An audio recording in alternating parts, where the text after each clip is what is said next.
All right, good evening, race fans. Welcome to race number 13 of the Trinity Racing League as drivers get set out here tonight at an unconventional track. Tonight we are at the Twin Rig Motegi. We're across the pond in Japan out here tonight. Track opened up in 1997. Only 2 winners in the NASCAR circuit here, and tonight there's going to be a third one as the Trinity Racing League marks this as the 13th race of the season and the first of the playoffs. I'm joined up in the Cyber Thunder broadcast booth by my co-host as usual, and that is Chris Rose, set to help me call the action for the next 150 laps. How you doing out here tonight, Tom? It's going to be I say it every week, but tonight especially is going to be a real interesting race out here. It's a very different track than a lot of what these drivers are used to, and there's not many comparisons to tracks over here in the U.S. So out here in Japan, they got something unique out here. It's going to be a little bit of a challenge for these drivers. They certainly do. 23 drivers have currently made the trip over to Japan for the 300-mile event out here from Twin Rig Motegi, as drivers are in their final minute and a half of opening practice. Thomas Green, Cody Reed, Nolan Hicks, fastest in opening practice. Chris, this is also the start of their playoffs out here. 16 championship eligible drivers gonna come in here tonight, and round number 1 of trying to find their way to a championship trophy in just over a month's time. Ali Fonseca comes in as the points leader, Chris Stitz in second, and Nolan Hicks the top 3 in the points coming in. Yeah, and last week we saw a lot of battles from those drivers trying to get into the playoffs, or either trying to hold a spot, get in, and hold their spot, And we're probably going to see a lot of drivers trying to advance and get as many points as they can here tonight. So it's going to be something special. It certainly will be. Other championship notables out here tonight trying to find their way to the front of the field by the end of the night. Thomas Green out here got a couple of wins on the season. Justin Campbell comes into tonight's race 6th in points. Scott Richter, Josh Stovall, who actually, I believe Josh has already relinquished his playoff position. I believe that spot has been given to Aaron Krolick. I would need to double check that. We'll double check that in just a minute. Larry Yingling, the winner last week at Talladega and a photo finish at Talladega, finds his way into the playoffs. Brandon Gass, Cedric Hunter, Josh Kanata, Clint Cox, Sam Garcia, Cody Reed, and Noah Steele, your 16 championship eligible drivers. And Chris, we only have 5 races to determine the champion. Yep, only 5 races. Do as best as you can, and just gotta really focus on being consistent in these last 5 races. Not just keeping the car under you and just finishing strong. That's really all you got to focus on, especially for those drivers there. So. Well, with 5 races, you got to think that these drivers probably don't have an opportunity to have a mistake. There are no resets, there are no rounds, there are no eliminations in the Trinity Racing League playoff schedule here, and this is going to be a challenge where you need to kind of set yourself up to have 5 good races in a row to have an opportunity to win. Yeah, so it's going to come down to a lot of practice and just perfection, especially on a track like here at Motegi, where you don't get a chance to run here often. There's not really an officials at all, not many leagues run it, so it's going to be something else for these drivers here, figuring out the track and figuring out the best groups to run, trying to get the best times they can out of these cars. One of the first drivers out on track. This is the driver who enters tonight's race 2nd in points, trailing just 1 point behind Ali Fonseca, courtesy of bonus points earned throughout the season. Chris Stitz is going to cross underneath the start-finish line for the first time here. We'll ride on board with Chris Stitz and see how he manages this track. We did hear some drivers playing with some gear changes down here, so that may become a thing later in the race. But on the exit of turn number 2, he's going to be hard all the way up against the Honda signs down the backstretch, and into turn 3, Chris, they're going to come at you. And you saw he got a little loose out of turn 1 or out of turn 2, and it's probably a product of the cold tires, but we saw a little bit of drivers in practice getting a little loose out of turn 2. And it's probably going to be the problem point of the racetrack tonight, trying to keep the car under you and not slide up into anyone coming off the corner, especially people on the top of the track, trying to keep the back end from going around. So might see a lot of issues there for some of these drivers. As time starts to come across the board, Scott Richter is currently the top of the speed charts. Josh Kanata currently second, just 2/100ths of a second off of the current pole sitter, Scott Richter. Clint Cox currently finds his way into 3rd with Nolan Hicks and Chris Stamper, the provisional top 5. And still on board with Chris Stitz. We saw him have another huge slide out of two. So unfortunately, I'm not sure if he's going to have the best time here to put down, but it's probably going to settle him somewhere in, I want to say, the top 15. Second time for Chris Stitz, going to be sixth on the board. Josh Kanata has found his way to the top of the speed charts. Head on over to Brandon Gass in the familiar number 29. Got a win out on the road course of Red Bull Ring earlier in the season. Looks to pick up his second win out here, and he is all the way down across the white line in turns 1 and 2. Right up against the wall, trying to see if he can get it the best entry he can into 3. That's going to be the more technical corner. Actually, I'm not sure. You know, I haven't run this track, so I can't really give a perfect opinion on which corner is going to be the more technical one. And honestly, 1 and 2 seems pretty difficult, but 3 and 4 it also requires you to slow the car down a little more. So it's probably just, you know, it's probably a couple of corners that are real technical here at Motegi. 2 laps down for Brandon Gass, currently moves him to second on the board, just shy of Nolan Hicks, who's currently the provisional pole sitter out here for the Watson 150 for race number 13 of the Trinity Racing League. New name that we're seeing out here tonight, Cedric Hunter, is out for his qualifying attempt, working his first lap here in qualifying.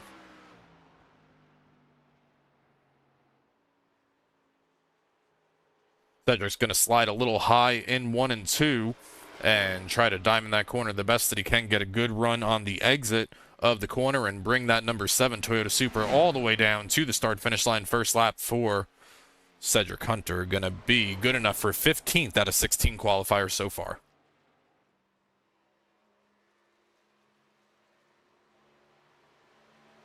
Not bad showing for some of these drivers out here in qualifying. You know, it's you can see from the times that it's like it's not very tight. It's very different and very strung out through a lot of these drivers. So it's going to be, you can tell that there's not like a huge comfortability here at this track. Cedric Hunter comes across the start-finish line to complete lap number 2 of his qualifying attempt, and it's going to move him up to provisionally 5th as Thomas Green jumps up to the top of the speed charts. Christopher Norris is coming across the start-finish line in that Ford Mustang. See where Chris is able to put that 38. He was 11th on his first time around the circuit. Second time, not going to be an improvement. That's going to leave us currently with 1 driver on an active track, and that is the 24 of Ali Fonseca. The second's winding down out here from Motegi, from Japan. And Ali Fonseca not going to be able to complete his lap, so we'll say that that's going to put Thomas Green on the pole out here tonight. And that is going to be a bonus point awarded to Thomas Green, who comes in here tonight 5th in the standings. Just 5 points back off of Ali Fonseca, Chris Stitz, and Nolan Hicks, the 3 that he's chasing in front of him.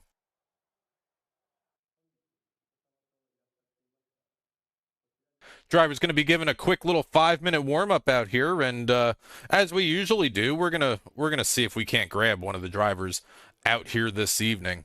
Let's see if who we got up there, Chris. Let's I see Ollie, I see Cedric, Josh, Scott, Christopher Norris. We talk to him all the time. Clint Cox. I tell you what, let's grab let's grab a driver that we don't typically get an opportunity to chat with out here, and that's gonna see. We'll see if we can't grab. Is it that one? Let's see if we can't grab Ben here. Hey Ben, how you doing? It's Tom and Chris down here in the cyber booth. Could be better, but I don't know if I'm racing or not. I had some internet issues, and I guess I'm racing. Well, you're currently still in the server, so that's why I grabbed you out here and figured this would be an opportunity to chat with you. I don't think we've had the opportunity to do that here this season, but you come in here tonight outside the playoffs, but that makes your job easy over the next 5 weeks. No worry about points, no worry about anything else, just a checkered flag in sight. Yeah, especially a track like this where I'm not really familiar, and coming into this race with I think only about 100 or so laps of practice. If I were in a playoff position right now, I would not be very optimistic. So yeah, it makes my life a lot easier. Well, yeah, it's going to make your life a little bit easier in terms of how you approach these next handful of races. Do you think it's coming to a track like Motegi, something that you know, to your own admission there, the drivers maybe not super familiar with Motegi. Do you think this brings the field a little bit closer together tonight? I think it does, but you also got to look at the track layout. It's very, very similar to a Gateway or Darlington style track. And that's the way I've been driving it. So, you know, while it may be unfamiliar, the layout isn't as much. You know, while we haven't done Gateway, we have done Darlington. So, you know, it's just a longer Darlington, I think. Yeah, and that kind of summarizes what Chris and I and Josh and I were talking about earlier. And they said if you take Darlington and you remove 20 degrees of banking and you add 10 lanes, bam, you've got Motegi. So Yep. Best of luck out here tonight. Hopefully you get your internet bugs sorted out and you're able to make the grid here in a few minutes, Ben. Yeah, thanks. All right, Ben Kinney, driver the number 51. Hopefully we get an opportunity to chat with Ben after tonight's race and doesn't have any issues in the final minutes of warm-up out here. Driver's got about 2 minutes here remaining in the warm-up. And you know, I'm sure all these drivers, or at least the people on the track, are just trying to get as many laps as they can under them, especially at a track like this. Mike Miller, no stranger to taking as many laps in practice and opportunities as he can to try to get comfortable with this number 9 here, or 99 for Mike Miller. Going to make a pit road entrance here. Pit road, a little bit different, a little bit harder for these drivers to make their way onto pit road, as they don't really have any sort of braking markers. But drivers making their pit road entrance practice here in the closing minutes of warm-up. You know, that pit road kind of reminds me of Pocono a little bit. It's definitely a lot more shallow into the corner than Pocono, like more at the beginning of the corner. But it's one of those entries where it's just straight on the bottom of the track. It's wide. I don't know. It just reminds me a lot of Pocono. Yeah, it's kind of similar to a Pocono. It's kind of similar to like a Milwaukee kind of style entrance for the pit road entrance down there. So we'll see if any drivers have mistakes getting on pit road out here tonight. There has been no challenge, or no shortage of challenge, I should say, for drivers on pit road. So a couple of weeks ago at Dover Motor Speedway, a lot of drivers struggling to get on pit road. And I tell you what, Chris, long green flag runs out here tonight. Hot Goodyear Eagles, and I would not be surprised to see some of these drivers have issues getting on pit road through green flag stops tonight. Yeah, got to make sure that brake bias is not too low, not too high. Don't lock up, don't spin out. It's got to make sure of that when you're coming down pit road.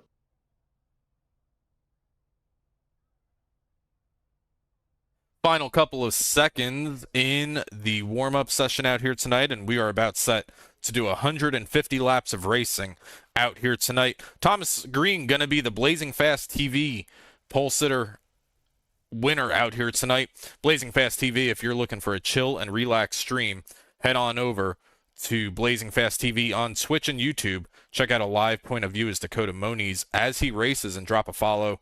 Subscribe to stay up to date when he goes live and posts content every single week from the Trinity Racing League.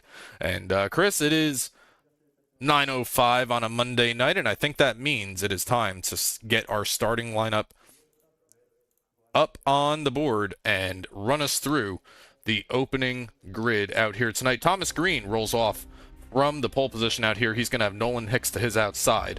Ryan Kelly rolls off on the inside of row number 2 with Brandon Gass in 4th. The top 5 is rounded out by Hunter. Cody Reed rolls off in 6th place out here tonight with Scott Rickard in 7th. And the top 10 is Josh Kanata, Clint Cox, and Sam Garcia. Then you've got Christopher Norris in 11th. Then you've got Justin Campbell in 12th, Larry Yingley in 13th. 14th, Mike Miller, and 15th for Aaron Krolick. 16th and 17th are Ryan Bird and Chris Stamper. Chris Stitz and Thomas Walser are going to be your 18th and 19th position, and then Noah Steele's rounding out the top 20 for you. 23 drivers set to do battle out here tonight. That's going to bring us down to positions 21 through 23. Ali Fonseca starts 21st out here tonight. Sam Dyer in 22nd. And Ben Kinney, the driver that we just spoke to in the warm-up out here, starting 23rd on the grid as we get set for 150 laps of racing. Chris, I tell you what, 4 drivers down there didn't elect to take a qualifying attempt. And we get some long green flag runs here tonight. And we'll see how those drivers are able to march their way through the field. It's going to be a challenge for those drivers.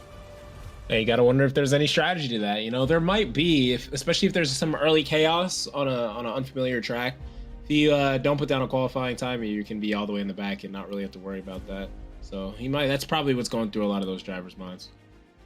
Would not be surprised. Field is given just a couple of more seconds to get themselves situated here before the pace car begins to roll off of pit road to bring the field of 23 drivers to the green flag for the first time out here tonight from Motegi. Chris, I did some research here earlier today. Wanted to find out some information about Motegi. I know that NASCAR had done some exhibition races here back in the late 90s, and I guess I'll put you on the spot here. Do you know the two winners that won back in the 90s here? I actually don't. Didn't Dale come in the top 3 for one of the races? I don't remember. I actually don't know. I'm not too familiar with the Japan race here. I just know they did here and then also at Suzuka, and I would love to drive Suzuka on iRacing in some of these cars. Well, they only had 2 races. The first race was in 98. Jeff Gordon wound up winning that race, and then 99, the second and final year that they came back, was actually Mike Skinner. Oh, okay. So maybe I was thinking about Suzuka. I could be just completely off the ball completely, but hey, I'm glad my man Jeff Gordon won it over here in Japan. Well, another driver is going to put their name into the winner's circle out here tonight, into a very short list of NASCAR winners from Motegi, from the international circuit of Japan. We are set to go racing for 150 laps out here tonight. The pace car makes its way through this 10-degree banking track and going to make its way down onto pit road and bring us into the restart zone for the first time here tonight for the Watson 150. Already issues on the start for Mike Miller. He misses a gear. One of the drivers, I want to say that was Justin Campbell, jumps up to the outside on the entry into turn number 1. A lot of action happening by the time we get down to turn number 1, the very flat corner of turn number 1. But at the front of the field, it's Thomas Green and Nolan Hicks. Yeah, that restart zone here comes by super fast, and you know, a lot of these drivers probably weren't expecting how quick to get off the line there, and we saw some issues on the top line, but drivers were able to sort it out and get pretty filed out here for 3 and 4, and it seems to be a lot of close battles here. Cedric and Brandon Gass are really close here coming off the corner, but seem to have figured it out. Field's going to flash by the start-finish line for the first time. Give a bonus point to the driver, the number 3. That is Thomas Green. One of the first battles out on track. Cody Reed on the outside of Cedric Hunter on the entry down into turn number 1. They got Justin Campbell hot in the chase, trying to make their way through onto the backstretch. They're going to run. They're going to get very close quarter racing by the time they settle it out on the backstretch and into turn number 3. It's Hunter with the advantage. Cody Reed was all over that back bumper of Cedric coming into the corner, but Cedric was able to get a little bit of a gap there, and you see Green is getting hunted down by Nolan Hicks right now.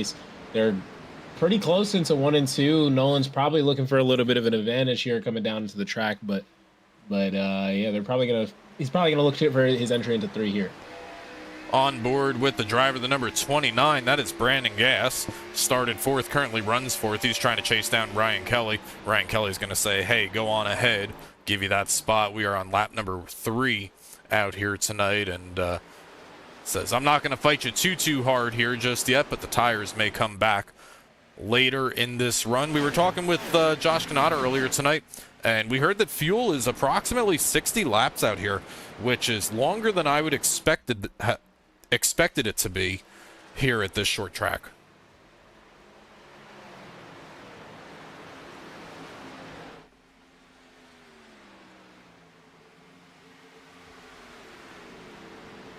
Thomas Green has stepped away with the lead by just over a quarter of a second over second place Nolan Hicks as they run right now. Taking a look, sliding back, find some of the battles happening out on track right now. One of the bigger movers out here tonight, Chris Stitz, one of the championship-eligible drivers, started 18th out here tonight, has made his way up to the back half of the top, just outside the top 10, I guess I should say. He currently runs 13th as he makes his way around the 0-1 of Kralik on the inside. Kralik on the inside. Stitz trying to make his way through, up on the outside, trying to follow Christopher Norris on the entry into turn number 3.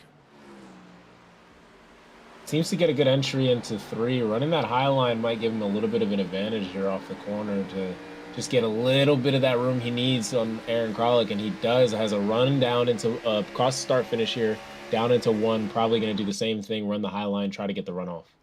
You see him drive it all the way on the entry into turn number 1. Kralik using that white line for as much as he's possibly able to. They got Ryan Bird in the 49.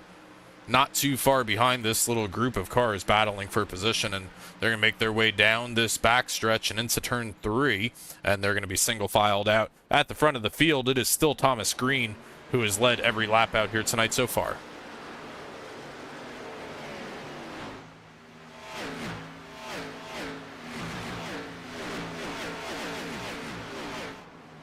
I tell you what, Chris, for being a track as flat as it is, it's kind of surprising to see just how fast these cars are going.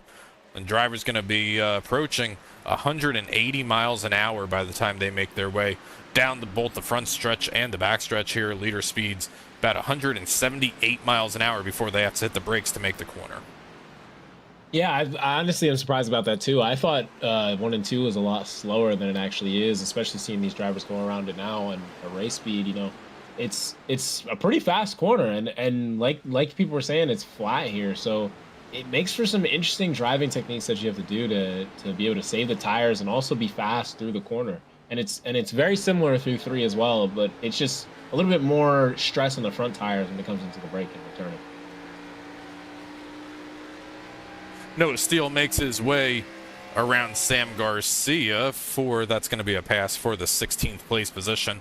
Jumping on up towards closer to the front of the field, last week's winner, Larry Yingling, one of the drivers on the move out here tonight. Larry was knocking on the door of victory lane all season long, was finally able to get it done in a thriller of a photo finish last week at Talladega.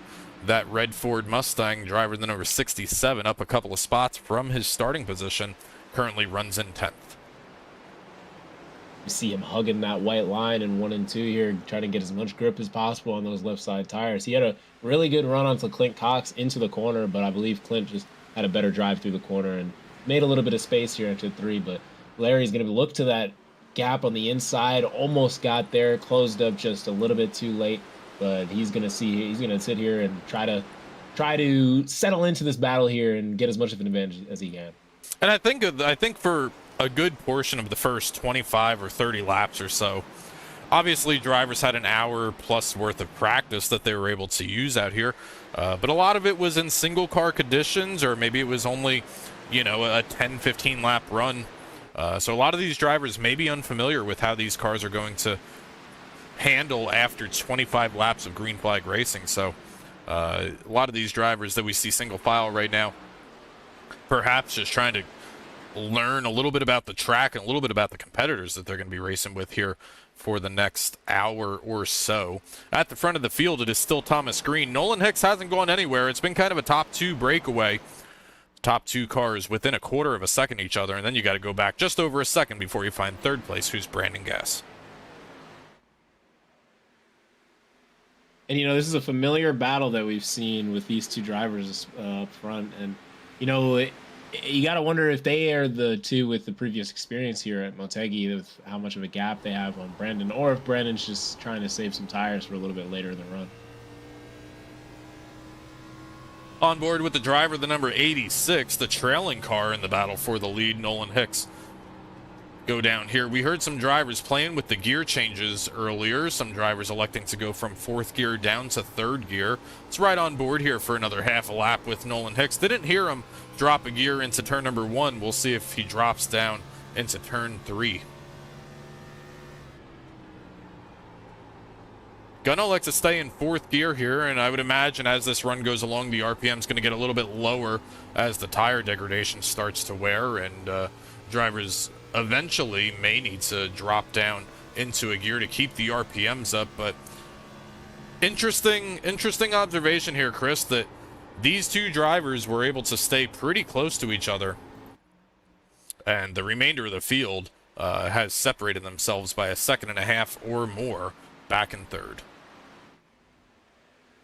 Yeah, I mean, we've definitely seen a lot of consistency out of these two throughout the races so far, and I mean, coming down to these last five, it's like we were saying earlier, it's exactly where consistency is needed. So these drivers are probably just trying to put as much of an as much of an emphasis on consistency as they can. Now on board with the leader of the race, Thomas Green. We were just on board with Nolan Hicks a lap ago. We'll listen to the RPMs of the driver, the number 3, see if we hear any gear changes out of Thomas at the front of the field, punching his way through the clean air. Don't hear anything just yet. We'll have to double check that in the next 10 or 15 laps or so, but some of these drivers already noticeably slower in the corners. Qualifying times out here tonight were in the low 37s, and most of these drivers are in the mid 38s right now as they run just 15 laps into tonight's event.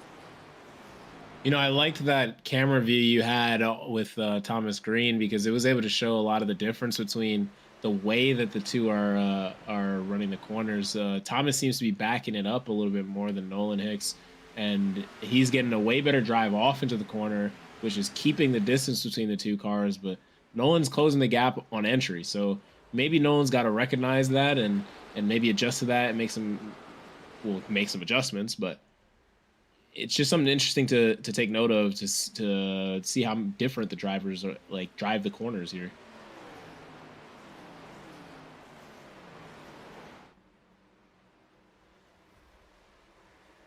Green still being chased down by Nolan Hicks. We're going to jump around here, try to find some battles happening out on track.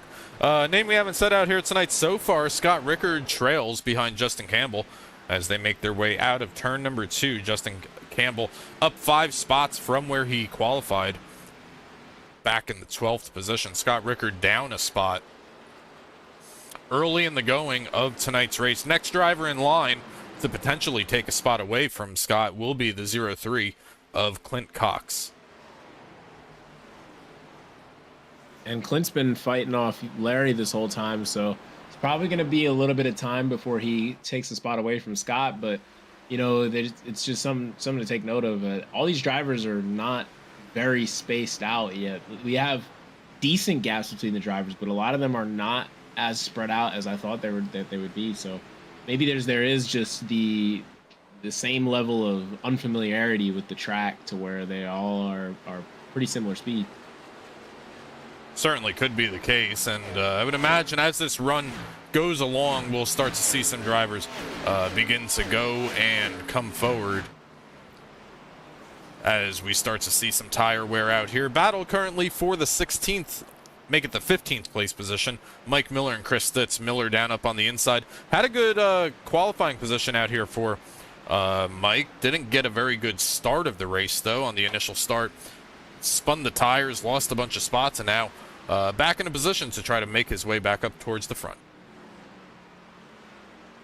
Yeah, to be in that position as a driver is it's very stressful, especially when you qualify pretty decent and you make a small mistake on the restart and it costs you so much, especially in the start of the race. It's kind of like a morale killer kind of at the beginning. You got to fight to get past that. You got to be real forgetful as a driver too, and just get around things that might get stuck in your brain. So as long as he can get past that, he can probably get into a groove and be able to get back up past a lot of these drivers here. I tell you what, though, if you're going to have an issue on a restart, you don't want it to happen in the last 50 laps of the race. You'd rather have it happen at the start of the night, at the initial green flag, and that was the case. And now a couple of mental notes as we saw some drivers have issues with the early green flag out here tonight, and a little bit of mental notes, a little bit of things that they're going to be remembering if we do see any sort of restarts out here tonight. It's another great point, honestly. Just mental notes, like you were saying, the beginning of the race is definitely the better time to have the issues, because say you didn't have an issue in the beginning and you push it a little too hard on a green-white checkered restart, and you just fall back, then you're gonna have no time to catch back up to the front of the pack. So it's definitely the right time for that mistake to happen. Fonseca is going to take a look down to the inside of the driver, the number 99. That is, of course, Mike Miller. Put Ali Fonseca in front of the 99, and now Mike Miller going to be under fire from Josh Kanata directly behind these two, directly behind of Mike Miller. You got Josh trying to chase him down there as Ali Fonseca starts to step away just a little bit. Got about a 2-car length advantage by the time they make their way to the backstretch here, but the 16 is now underneath the 99. Yeah, 16 is being a little aggressive here, wants to make a little bit of moves happen here, and especially into 3. And once it seems like he's able to get a lot of distance here on Mike Miller, able to clear him coming off the corner. And I don't know, that's a pretty aggressive move from the 16, and a great way to capitalize on that position. Has been able to. A driver who has been faster than the race leader these last couple of laps is the driver in 4th place. Ryan Kelly has lost the spot from where he started tonight's race, but has closed the gap. Last time we spoke about anybody behind Brandon Gass, they were 2+ seconds back. Now the battle for the lead. You got 4 drivers. Ali Fonseca going to make a little bit of contact with Christopher Norris and hang on to that machine, not have any issues getting down pit road, but very close call there for Fonseca. Great showing of driver skill there, getting the car woed up. That's the right word. Woed up onto the apron and able to slow it down there. So honestly, just a great show of driver skill. Keep everybody clean, and no caution was even needed there. Very close call there with the pit road wall, but he was able to make his way through without issue. Take another look at this from the blimp. That Ali Fonseca comes up maybe just a half a lane there, and Christopher Norris, he's going to meet right front to left rear for the 24 and the 38. But all the drivers get out of here without any sort of damage other than maybe a little bit of flat spot on those Goodyear Eagles that they're running. But we stay green here as the race continues. Yeah, and I think that was just one of those situations where one driver's coming up off the bottom of the corner, maybe entered a little bit faster than they expected, and one driver's coming down to try to follow another car in front of them, and they just ended up meeting. So definitely unfortunate, but I don't think there's any fault to blame there.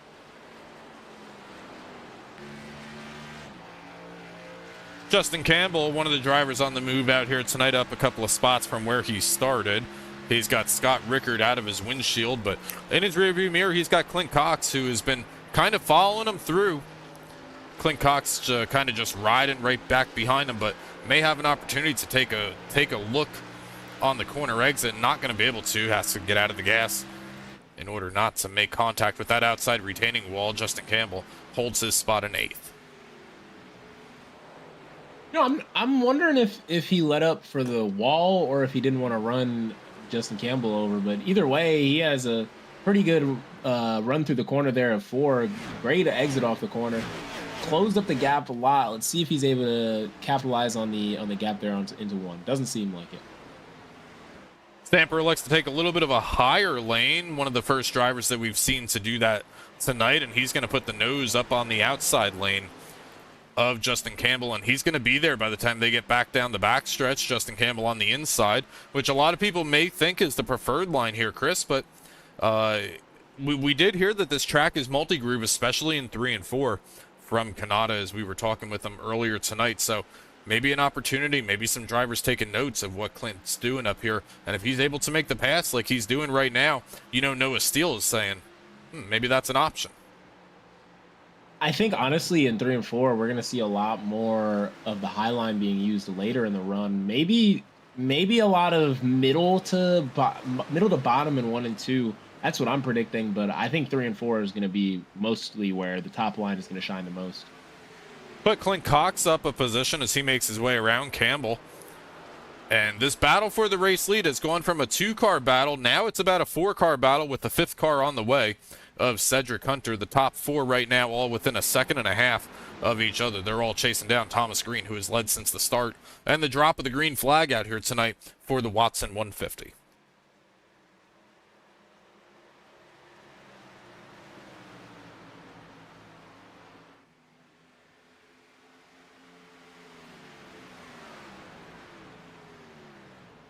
Kelly tries to take a look to second place of Nolan Hicks on the entry to turn number 3. Wasn't able to get him on the entry, but through the apex of the corner, he's able to hit the power down first, and they're going to be side by side at the start-finish line, come across the stripe. Second place still belongs to Nolan Hicks for right now. Into turn number 1, new second place runner. That's going to be the 13 of Ryan Kelly. And he's going to have his sights set on the race leader of green, Chris. As he does, he's able to get around Nolan Hicks, and you got to wonder if maybe Ryan Kelly saved the tires a little bit better. I talk about it every week, but you got to wonder if he maybe saved the tires a little bit better, able to turn the car a little better around the corner, get a lot of grip off the corner. So might be able to close some of the gap here on on Thomas Green. As he does, you can look at the relative and see how much time he's gaining through the corners. Definitely going to be a showing of tire difference here. Ryan Kelly won the race earlier this season at Homestead Miami Speedway, and though I don't think there's a direct comparison between the two, it's very similar in terms of the banking that this track has compared to Homestead Miami. And Ryan Kelly already found victory lane twice this season, once at Charlotte, the second at Homestead, and he is on his way to Thomas Green here, as he has already cut that lead in half, now under 0.4 of a second to the race leader. I think there definitely is an argument there with Homestead being a similar track, especially 1 and 2 being similar to 1 and 2 on this track. Maybe a little bit wider of a corner here at Motegi. Definitely a little less banking, but you can definitely put the same principles into the corner here as you do at Homestead. You could either run the bottom or diamond it a little bit to get a little bit more speed, but don't see a lot of drivers electing to do that here in the 1-2. I mean, you could see the time difference here between the race leader, Thomas Green. The past couple of laps, it has been 0.2 of a second plus better for Ryan Kelly. Last time by, lap number 30, he was exactly 0.2 of a second better than Thomas Green, the race leader, as they come across the start-finish line. That time by, it was 0.18 seconds faster than the race leader. So the race leader going to be in trouble here in the next handful of laps.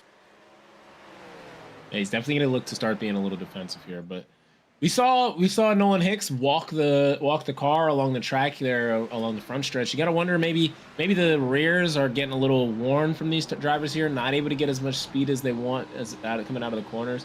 Gonna see a lot more of that walking that I was talking about coming from these cars through these next few laps.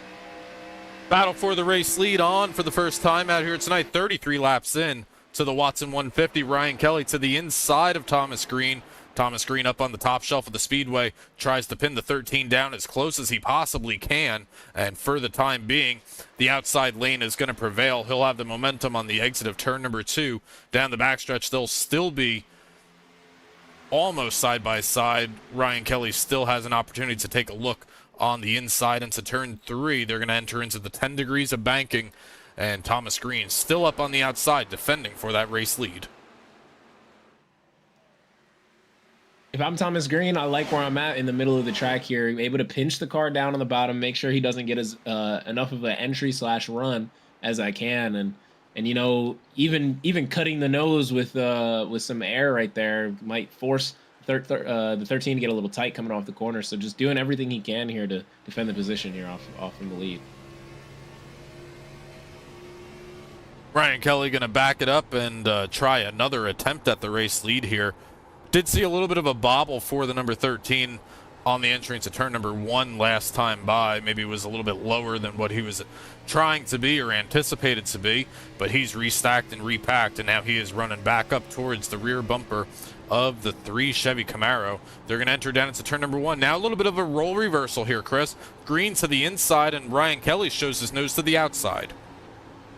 Yeah, if I'm Thomas Green here, I'm very confused at where to go. I might be a little bit inclined to take the high side, but don't want to give up the strong entry of being on the bottom in either of these corners. But being in the race lead here, you kind of got to mirror drive it a little bit, but also keep attention to the track in front of you, obviously. But especially with how fast that 13 car has been, you got to know the 3 is definitely looking in that mirror a little worried.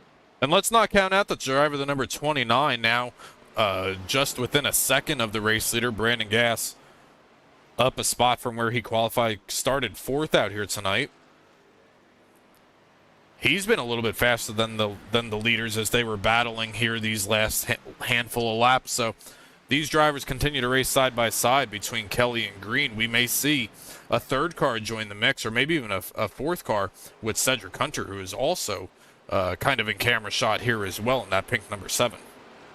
Yeah, you know, if I'm Brandon and Cedric, I'm very happy with what I'm seeing in front. I'm seeing Ryan Kelly want to be a little aggressive and take the lead here, and it might give me and Cedric some time to catch up to them here, especially if I'm Brandon Gass. I'm not here gonna battle Cedric or anything. I'm just gonna try to keep it in line and catch up to the leaders. So maybe they're probably gonna be sitting here waiting for any opportunity to pounce on the 2 leaders.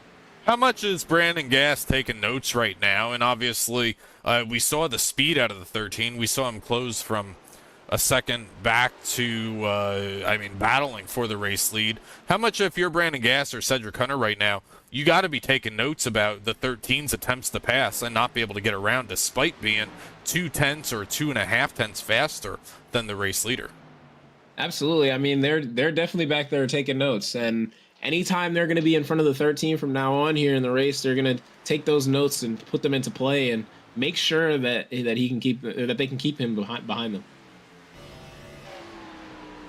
As he looks to the inside here of Thomas Green, big dive from the 13. Sorry to cut you off there, Tom. So here, go ahead. That was a big look for the number 13, Ryan Kelly, as he was able to make the pass on the entrance to turn number 3. Thomas Green not going to give up just yet. He's going to try to stay on his left rear quarter panel through the start-finish line. Not going to be able to hold on to that, but Ryan Kelly going to take away the lead from Thomas Green, the first driver able to do so out here tonight. And now I think is where you're going to see the speed difference in between the 13 and the 3.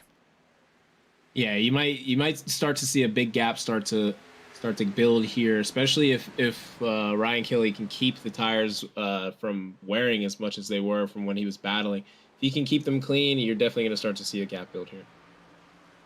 Ryan Kelly, that time by, has already opened up almost half a second of a lead over now the second place runner, the former leader of tonight's race, Thomas Green, as they work their way down into turn number 1.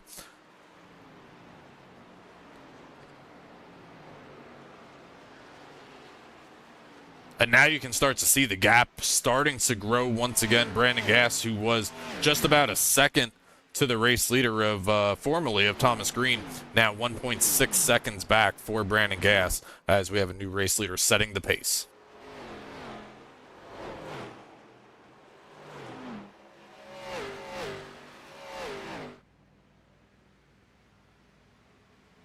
Cedric Hunter has been all over the back of Brandon Gass here for the last couple laps. No real battle for the third place running position. Think maybe these drivers were trying to cooperate a little bit to try to get up to the race lead. And now with Ryan Kelly at the front of the field, we may see some more battles starting to heat up between the 29 and the 7 as they work down the backstretch here. Cedric Hunter, again, the in-season tournament winner a couple of weeks ago, was able to walk away with $25 out of the Trinity Racing League pot, and tries to take a look now to the inside of the 29 on the exit of 4. You know, he's probably really happy with that $25 from Marketing Tattoo Studios. So he's probably coming into this race with even more confidence, even though it was around 2 weeks ago that he won the tournament. He's probably coming here with some confidence.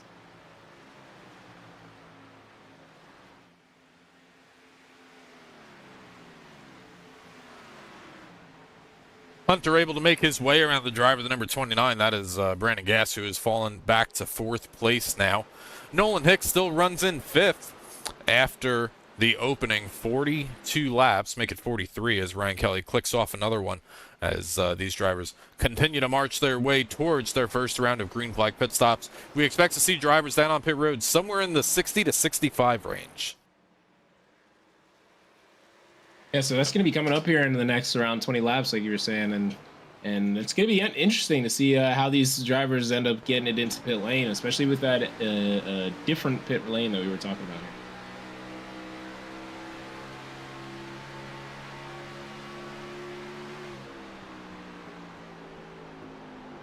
Scott Richter currently defending this will be the 8th place position over Clint Cox, as they're going to find their way on the exit of the corner number 4. A little bit of a wiggle out of both drivers, but on the entry to turn number 1, Clint Cox going to be on the inside of Scott Richter.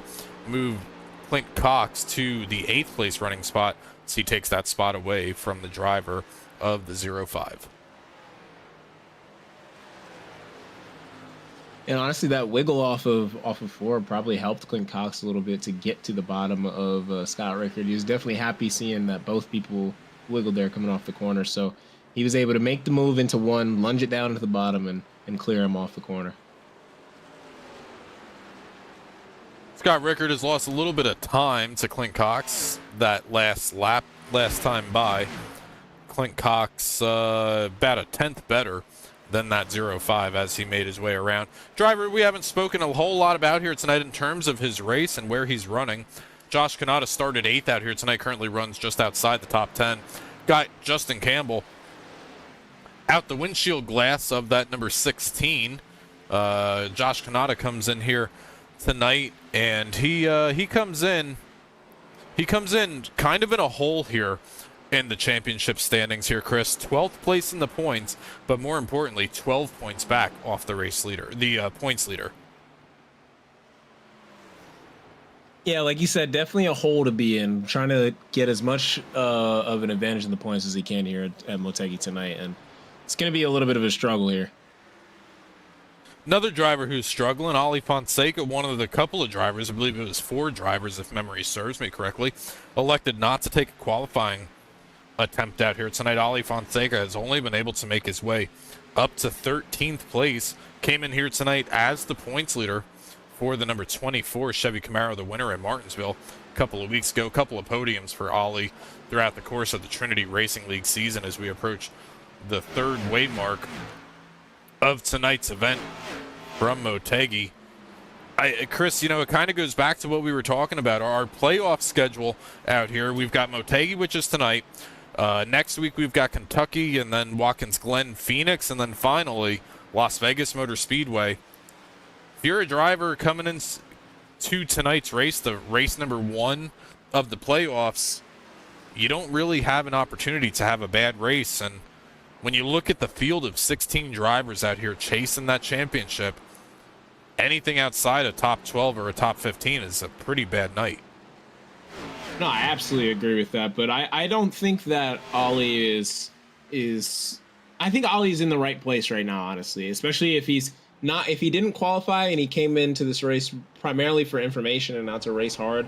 I think where he's at is a great spot because he's gaining all the information he can, he's staying out of trouble, and he's going to probably be able to capitalize on that and use that information to his advantage later in the race to get up some positions. So maybe he's taking it slow, trying to see how the tires react to the corners, and maybe going to capitalize on that after the pit lane cycles.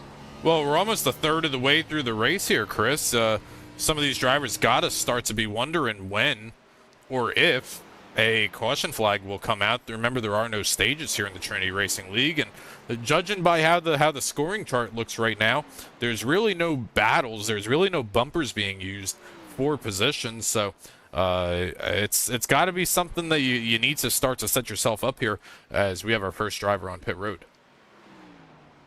We see Josh Kanata come down pit road here alone, interestingly enough. And honestly, I don't think that it's as bad as a decision as it may be at some tracks. Like I said, I haven't ran here, so I don't know how much the draft affects some of these cars. But, going down there alone early, maybe a lap or 2 early than the rest of the pack is not the worst decision here for Josh. Well, we've got other drivers who answered that phone call that's going to, in the form of Justin Campbell and Aaron Krolick on pit road together. So we know that they can run about 65 laps. The race leader going to come onto pit road as well. We were expecting drivers to maybe try to one-stop this race, but it appears it's going to be a 2-stop race, although there's always the opportunity that somebody tries to make it a 1. If it's 65 laps on a fuel run, I'm not surprised that drivers are coming down now, maybe trying to get a little bit of a jump on the second pit stop that they're probably going to take. Maybe be able to put a little less fuel in the car, be able to and make it to the end of the race. So I'm not seeing too bad of a strategy for some of these drivers here. Well, no, I mean, especially with the times that they're currently running. Again, qualifying was in the low 37s, and they are now pushing the mid 39s for the majority of the field last time. So you're talking, wow, just over 2.5 seconds worth of time that's being given up. Cody Reed's also going to make his way onto pit road, a name that we haven't said a whole lot out here tonight. Driving the number 25 Toyota Supra, pits on the conclusion of lap number 51 for Reed. He's going to be joined by Mike Miller on pit road. The top, let me see if I can get this right here real quick. I believe it's going to be the top 13 drivers yet to make their pit stop. So all the way from Thomas Green down to what will be Thomas Walter here in a moment. But third place, Brandon Gass has made his way in.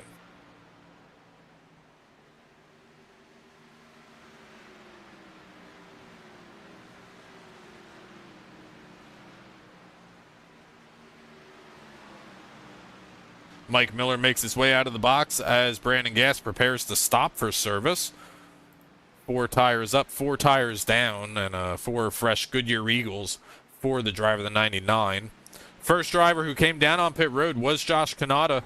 We'll find out just how advantageous that is for the number 16. He was able to come out in front of Justin Campbell, and he's got about a 1.5 second gap over Justin Campbell, who was running in front of him prior to this stop. Noah Steele makes his way onto pit road as we're on board with the leader of green.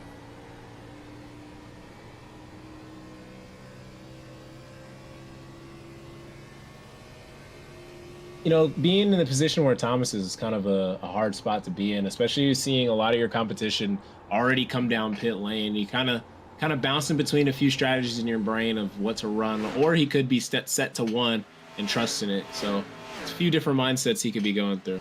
I think a couple of drivers are in that mindset of running one stop out here, as Thomas Green, Cedric Hunter, first car, looks like it's going to be Ryan Kelly.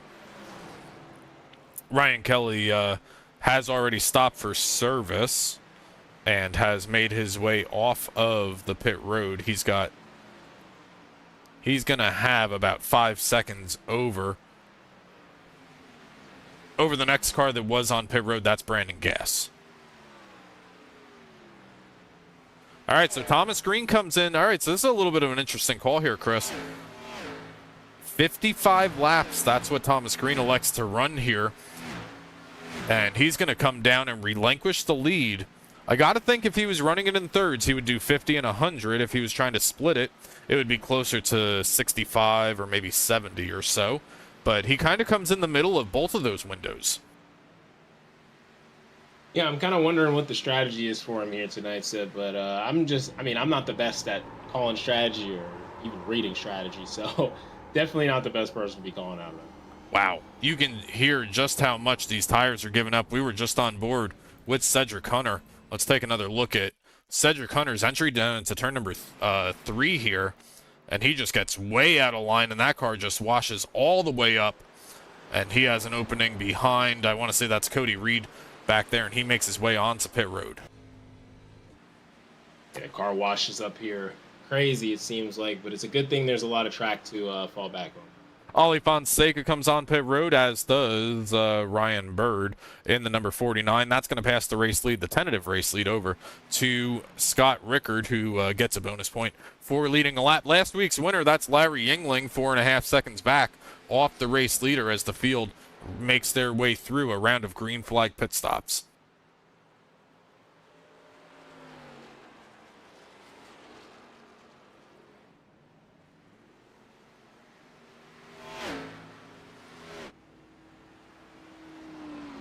Scott Ricker going to stay out for at least one additional lap here as he begins his 58th circuit around Motegi Speedway out here this evening. Larry Yingling 4.8 seconds back now. Ryan Kelly has already stopped for service. Brandon Gass has stopped for service. Nolan Hicks has stopped for service. Pretty much everybody on that list down below has stopped for service. Actually make it everybody, as Thomas Walter comes now onto pit road as well. All right, so Scott Ricker comes into pit road, and I would imagine Larry may do the same here. Nope, Larry's going to stay out and try to lead a lap here, get a bonus point for a lap led. could be very critical later in the playoffs.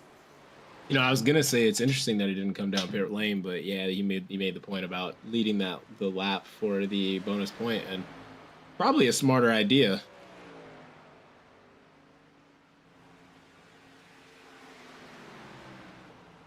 All right, so the race lead going to, let's set the scene here, Chris. The race lead going to be passed over to Ryan Kelly. Ryan Kelly pit 2 laps prior.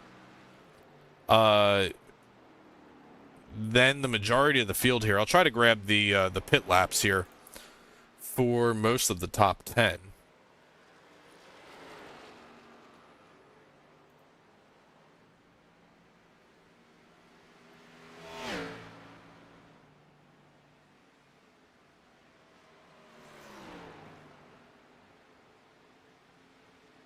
But Ryan Kelly pit a couple of laps prior to that. Brandon Gass came down 2 laps later, 5.3 seconds back off the race leader. Thomas Green pit on lap number 55. So the driver with the freshest tires, though 5.8 seconds back, is Thomas Green back in 3rd place. Nolan Hicks also pit on lap number 50 alongside Ryan Kelly when they came down. Cody Reed has a lap advantage over the drivers around him.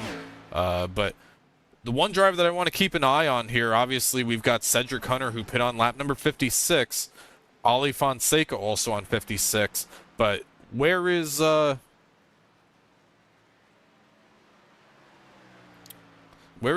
Larry pit on lap number 59. He was the last driver to pit through this round of green flag stops. He's all the way back in 18th place. He's 31 seconds back.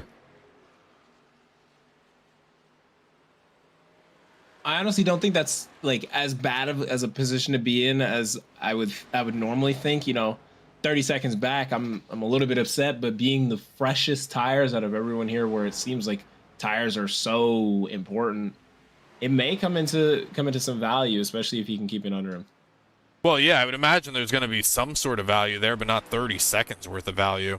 But Larry Yingling has about 9 lap fresher tires than anybody else out in the field. Ryan Kelly last time by with a 37.79. Larry Yingling has yet to complete a lap. Gotta imagine he's going to be coming across the start-finish line. Yes, he is. And that time by going to be a 37.48. So at least in the beginning portion of the run here, Chris, it's only worth 3 or 4 tenths. Yeah, which is interesting. I would think that it would be a little more important, especially with the times that they were running. But, you know, that could just have to do with traffic around as well.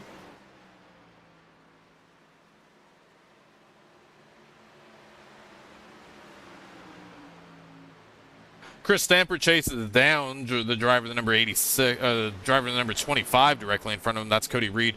Got Nolan Hicks in the 86 now directly in front of the 53 as Stamper makes his way around the Toyota Supra driven by Cody Reed. Move Chris Stamper up a spot as he looks to take one more spot here with some fresh tires. Nolan Hicks currently runs in the 4th place. Thomas Green, the former race leader out here tonight, led the opening, we'll call it 32 laps.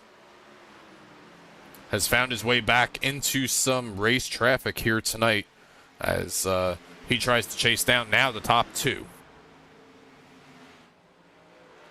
Seems like Brandon and Thomas Green are gaining the slightest little bit of time that they need on Ryan Kelly here. Especially, you know, it's definitely because Ryan Kelly's all alone, but it's gaining the slightest bit of time they need to close that gap on the lead. Last time up on the scoring tower, Ryan Kelly with a 38-0. 2nd, 3rd, and 4th. 3 to 4 tenths a second better than the race leader. Obviously, a little bit of draft comes into play here. But more than that, you've also got about 5 lap better tires in the mirror coming. And now that gap is closed down to about 4 seconds here. And if I'm Ryan Kelly, I'm definitely a little worried here. I thought I played my strategy great, and now I see a few cars gaining on me. I'm definitely a little worried here about how I'm going to defend, how I'm going to finish up this middle portion of the race here. If you're a driver like Ryan Kelly, you were last on pit road at lap number 50. The drivers behind you, 52 and 55 for gas and green. Got to start to wonder if he may start to try to stretch this run, or maybe even try to throw him off entirely and come a little bit even earlier than what he had anticipated coming on lap number 50 previously. Which would also be an interesting take here and definitely a valid point. Maybe throw some of these drivers off and fight your way back up as good as you can in the back of the pack while everybody's still on fresh tires. I'm not sure, to be honest. It's just so hard to say not having any experience on this track.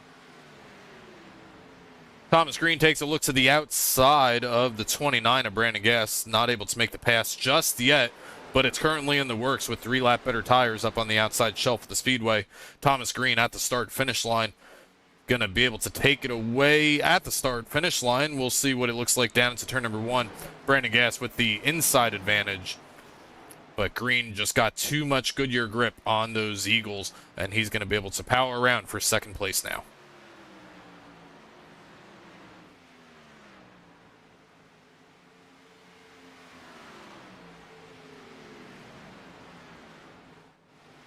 Cody Reed currently runs back in the 5th place position. He's got Nolan Hicks directly in front of him. Chris Stamper, lap or 2 down.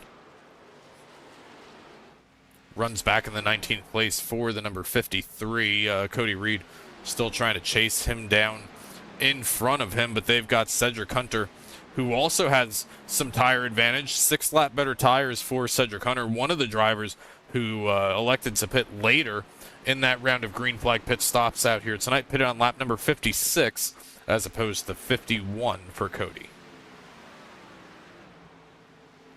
I really think the later pit stop in the first portion of the race was the right play for these drivers here. And honestly, we're seeing a lot of that, come out here, especially with Cedric gaining his time. We got, Brandon Gass and Thomas Green gaining their time as well. I think it was the better play to pit a little bit, later than as opposed to early.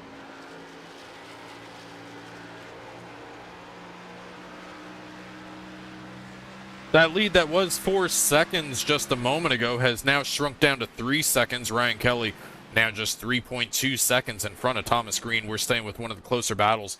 Out on the track, though, Cody Reed, he's going to have company in the rearview mirror. Cedric Hunter in that Toyota Supra takes a look to the inside on the exit of turn number 4. They're going to be side by side by the time they get to the start-finish line. Cedric Hunter with 5 lap better tires. Then the 25 may not be much of a challenge here. Put Cedric Hunter up to the back half of the top 5 to the 5th place running position. The battle of the pink cars here, and Cedric Hunter is able to clear Cody Reed here, and he was definitely it's definitely showing the tires there being such an advantage. And like I was saying, I think just pitting later was the better option here for some of these drivers, and we're gonna see him looking to the bottom of Nolan Hicks here as well, probably into the entry of 1 and 2, but it's gonna be some interesting fights here on out. Yeah, I think some of the drivers that pitted early, like Josh Canada was one of the first ones on pit road. Justin Campbell, one of the first ones on pit road, as was Aaron Krolick. All those drivers pit before the lap number 50 marker of tonight's event. I think they were trying to drag the field down all within a lap or 2 of when they elected to come down on pit road for their first round of green flag service out here tonight. But a lot of drivers bit the bullet and they stayed out, and they did not follow suit, or at least the majority of them didn't. And now you've got some drivers with some considerable advantages on the Goodyear tires out here tonight.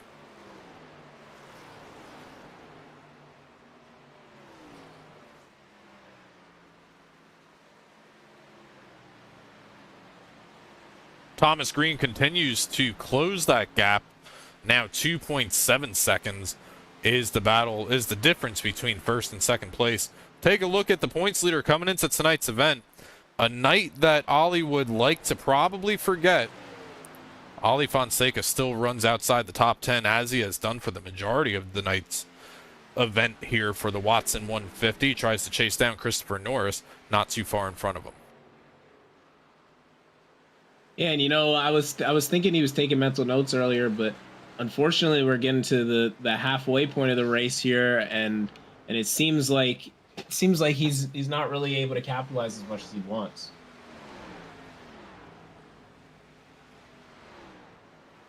Quick little update on Larry Yingling, who was 31 seconds back off of the race leader. Yet Larry Yingling currently now, where is Larry? Larry is going to be. Larry was only able to close about 4 seconds there in that difference of a gap. Now just about 27 seconds back. So those tires, while they have closed a little bit, they haven't closed nearly enough as we approach the halfway marker of tonight's race. Speaking of halfway, we're going to bring that to our halfway bonus sponsor of Apex 50. If you're looking for some fun and reliable sim racing content, SG Racing has you covered. Check out Sam Garcia's Apex 50 on YouTube, TikTok, Instagram, and Twitch if you want to have a chill, fun stream to go and watch some racing with. Sam Garcia, one of the partners out here in the Trinity Racing League, currently runs in the 15th place position. No laps led out here tonight for Sam Garcia, but that Toyota Supra still on the lead lap. Having a decent race out here tonight. We have been green flagged since the word go out here this evening. We're going to step away for just a couple of minutes, and we will be back here on the Cyber Thunder Broadcast Network.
Masker can't defend. He's got the outside line for the second part, and he can't hold on. Going the long way around. We're going to be 3 wide for the lead as they all come to the line. Who is going to take it in the end? And here comes Lockwood. He's going to make the move to the outside. Quinn tries to force him off a little bit, but there he goes. It's going to be side by side through turn 1. Will he be able to cover him off? He does. Weaving back to the left-hand inside. Reynolds is trying everything. The kitchen sink is being thrown at it. They're leaning on each other. Coming into turn number 3. It's going to be a drag race through 3 and 4. Coming back to the line. Here comes Trish on the bottom. Richard's going to hold the inside. Tries to be the late breaker here. They're going to be side by side through the final chicane. They bang doors, but keep it clean. As they're still 4 wide on the run down into the back straightaway. Demerit's looking for a line as well. What is going on in Michigan? Novak into the fence. They're still beating and banging. Oh and to goodness. the line. He is much faster coming through there. Is there damage on Challenger? Abramitis is ahead. There's going to be a race to the line. Who is going to get it?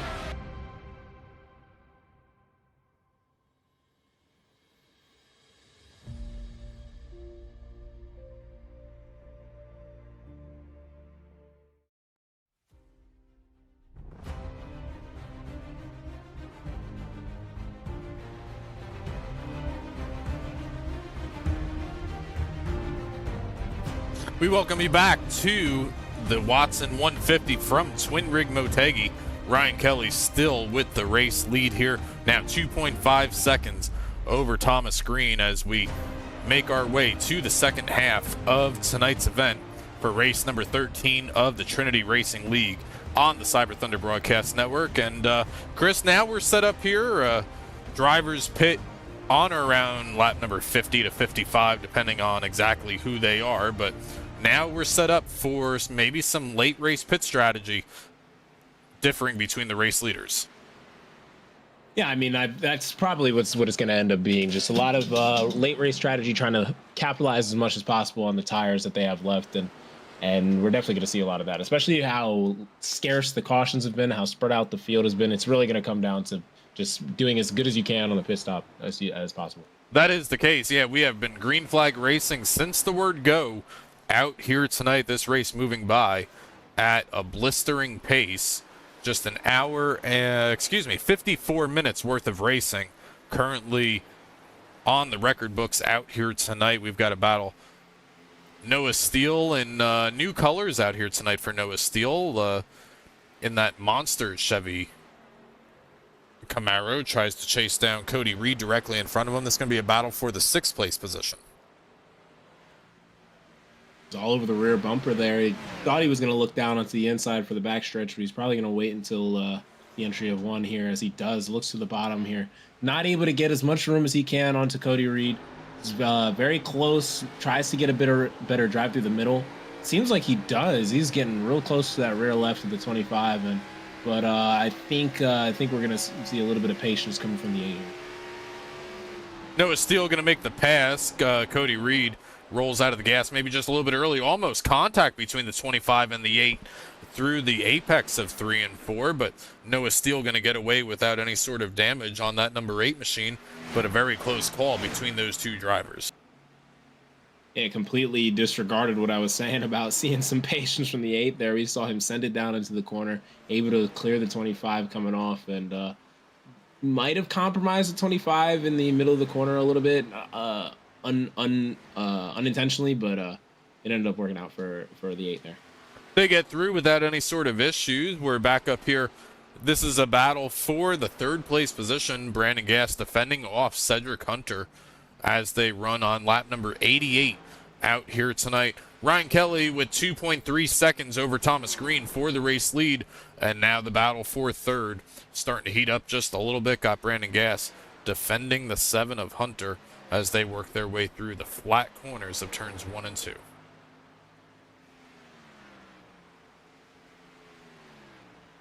You know, I think that's something we haven't really mentioned that much here tonight with how flat the corners are. You know, it's just a lot different driving than a lot of the tracks here in America. There's very few tracks that are similar to this here, and I know I touched on it a little in the beginning with them having a unique driving experience over here, but it really just comes into play, especially with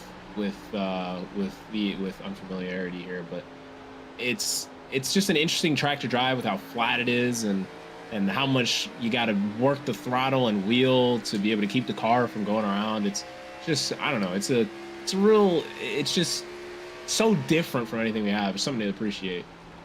Yeah, and we were talking with Ben Kinney prior to the race, and said maybe this will bring some of the field a little bit closer together, some of the drivers unfamiliar with the nuances of Motegi.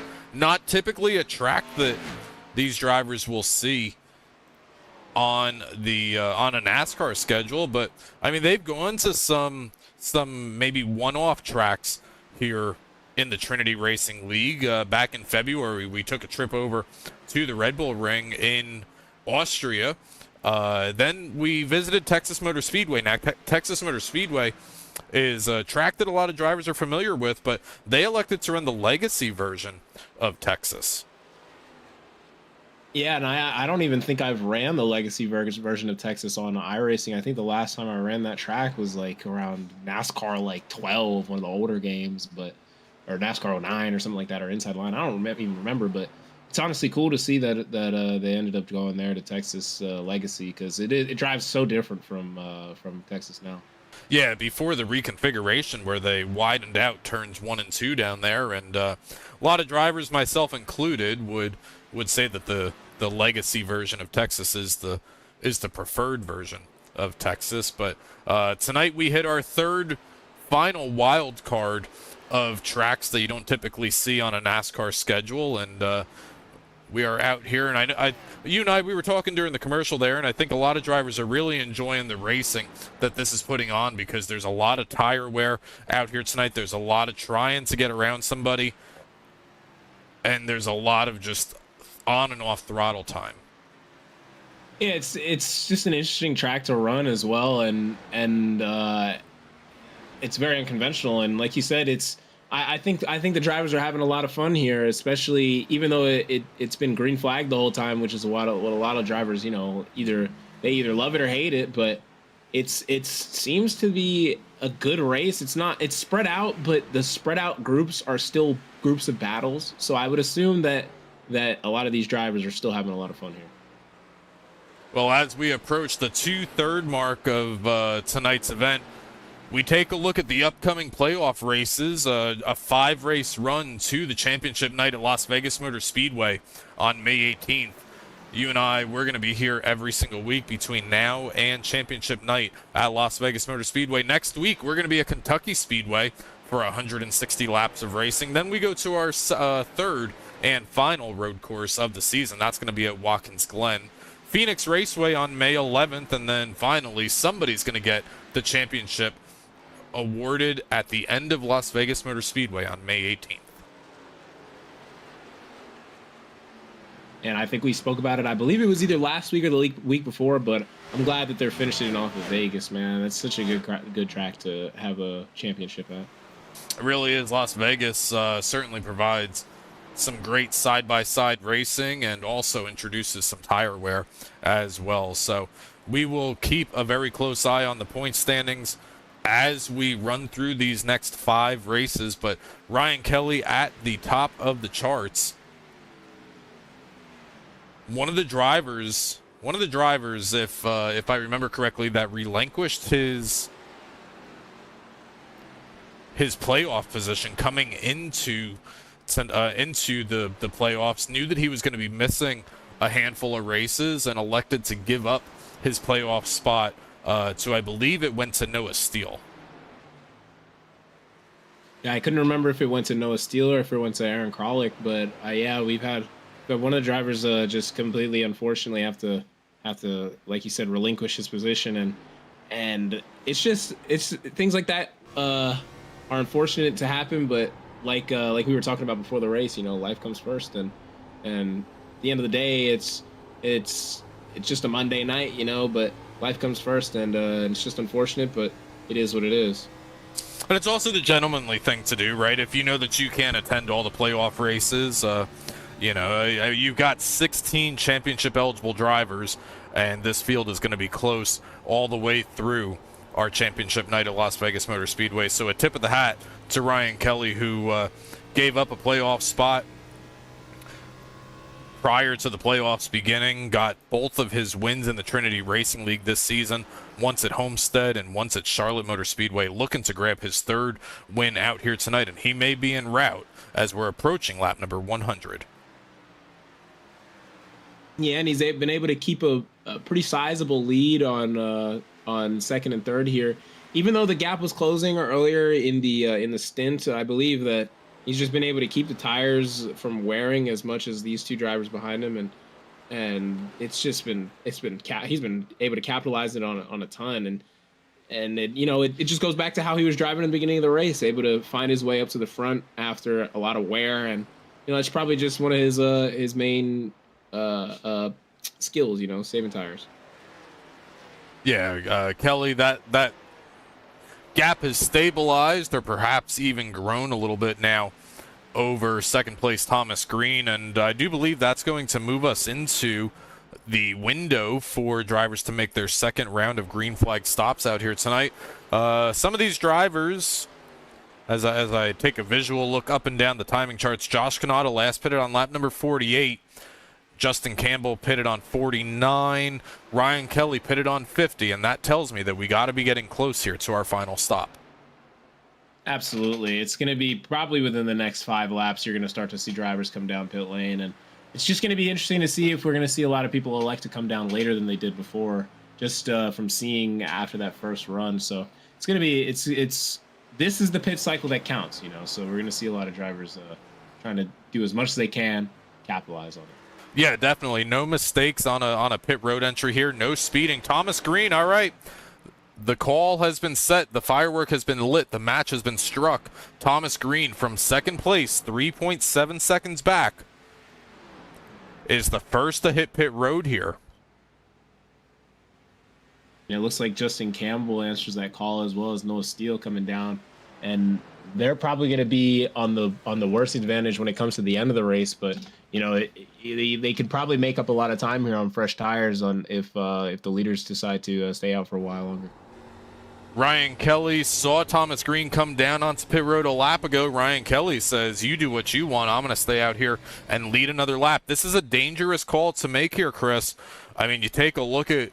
I think it was about 5, maybe 6 lap better tires for Thomas Green, and he was only able to get 3.5 seconds within the race leader here. So Ryan Kelly, I'm sure, has noticed that gap started to shrink and then it stabilized, and you got to say, I can't have that happen to myself at the end of the race.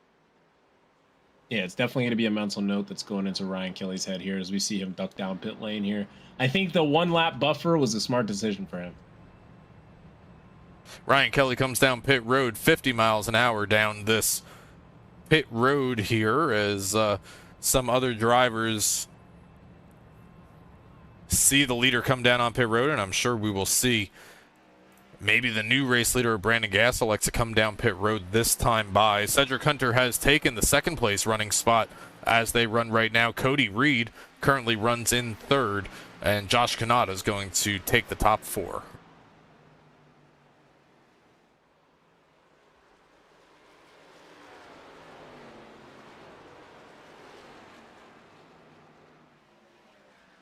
Brandon Gass stays out for at least 1 additional lap around this 1.5-mile circuit. He's going to stay out, and that time by, Cedric Hunter is actually the caller to pit lane, and that number 7 Toyota Supra makes its way down onto pit road. Looks like the lone wolf as the field races around on lap 103. And as I was mentioning earlier, coming down here as a lone wolf is probably not as bad as you think, especially towards the end of the race here. It might be a pretty decent decision for the number 7 here. Now, the race that I want to watch here is Ryan Kelly and Thomas Green.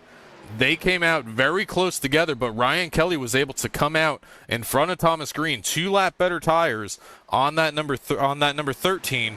Thomas Green had a 2-lap advantage, but Ryan Kelly, we presume this will be the battle for the race lead once the top 7 drivers make their way onto pit road. But the distance has closed here for the battle for what may be the win here tonight. And we see Thomas Green being really aggressive here on Ryan Kelly, all over the rear bumper in 3 and 4. Probably just trying to get as much of an advantage as he can, and just knowing that Ryan Kelly's so good at saving the tires, maybe trying to make him use them up a little more than he has to. probably going to be in his strategy here. Well, I think he's got to be as aggressive as possible. I mean, he's got 2 lap better tires. You got to make him use up any sort of the advantage now that you possibly can, as Thomas Green's going to send it all the way down into turn number 3. But at the end of the corner, it's still going to be Ryan Kelly by a car length by the time they cross the start-finish line to begin lap number 105 for these drivers who are running in 3rd and 4th, but they will inherit the race lead once the top 2 pit.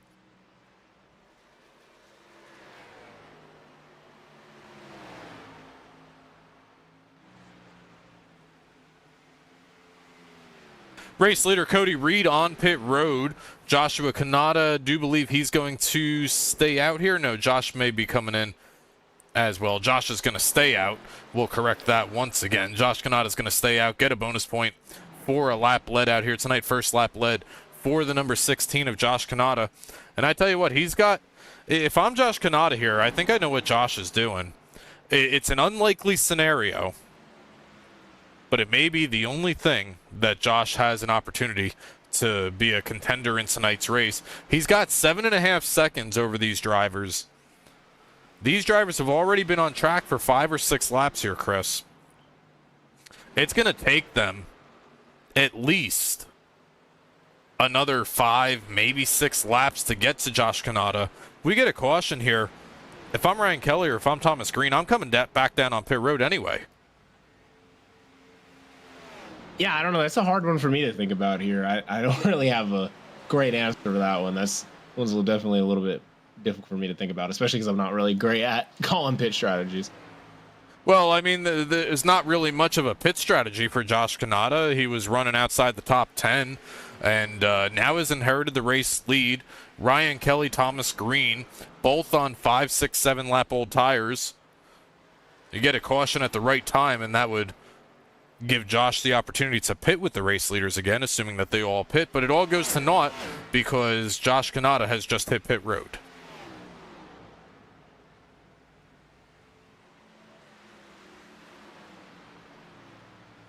Now a half a second lead for Ryan Kelly over Thomas Green. That lead extends just a little bit. 2 lap better tires at the front of the field for the number 13, looking to get his 3rd win of the season here in the Trinity Racing League, and it could be tonight. He's led a bunch of laps out here tonight. Thomas Green led the opening 30 laps, and from there it has been pretty much the Ryan Kelly show from lap 30 forward. But that's the battle for the race lead right now. We'll step back just a little bit and take a look at one of the other battles happening out on track. That's going to be Nolan Hicks and Brandon Gass. This is a battle for the top 5.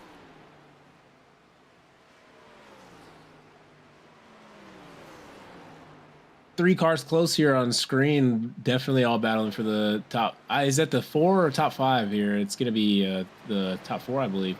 And they're going to be looking for that 4th position. Nolan's fallen a little bit back, but Brandon Gass is definitely hunting down Noah Steele here, trying to get that position from him. Gass going to take a look to the inside of the 8, slide up maybe just a little bit there. Door bumper clear for Brandon Gass. He makes his way around that number 8 Chevy Camaro driven by Noah Steele. Move Brandon Gass up to 4th place. Move Noah Steele back to 5th place, and Nolan Hicks now in the chasing position to try to take a spot away here. So driver with the best tires here, Chris, is somebody that is, it's going to be Brandon Gass, but he's only got 3 lap better tires, and he's over 10 seconds back. I don't know that that's going to be enough here with less than 40 laps to go. No, unfortunately, yeah, I don't. I unless there's a caution that groups everybody up, I don't think that's going to be enough, especially with, like you said, 40 remaining. It's really just going to be a real race between Ryan Kelly and Thomas Green here at the front. But don't count anybody else out here yet, just in case there's a caution. You know, it could group the field back up and change everything, but it doesn't really look towards it with how clean everybody's been racing here tonight. Yeah, I mean, 18 cars out on the lead lap right now. Josh Kanata currently the last car on the lead lap. Thomas Walter in the position for the free pass if we were to get a yellow flag right at this very moment.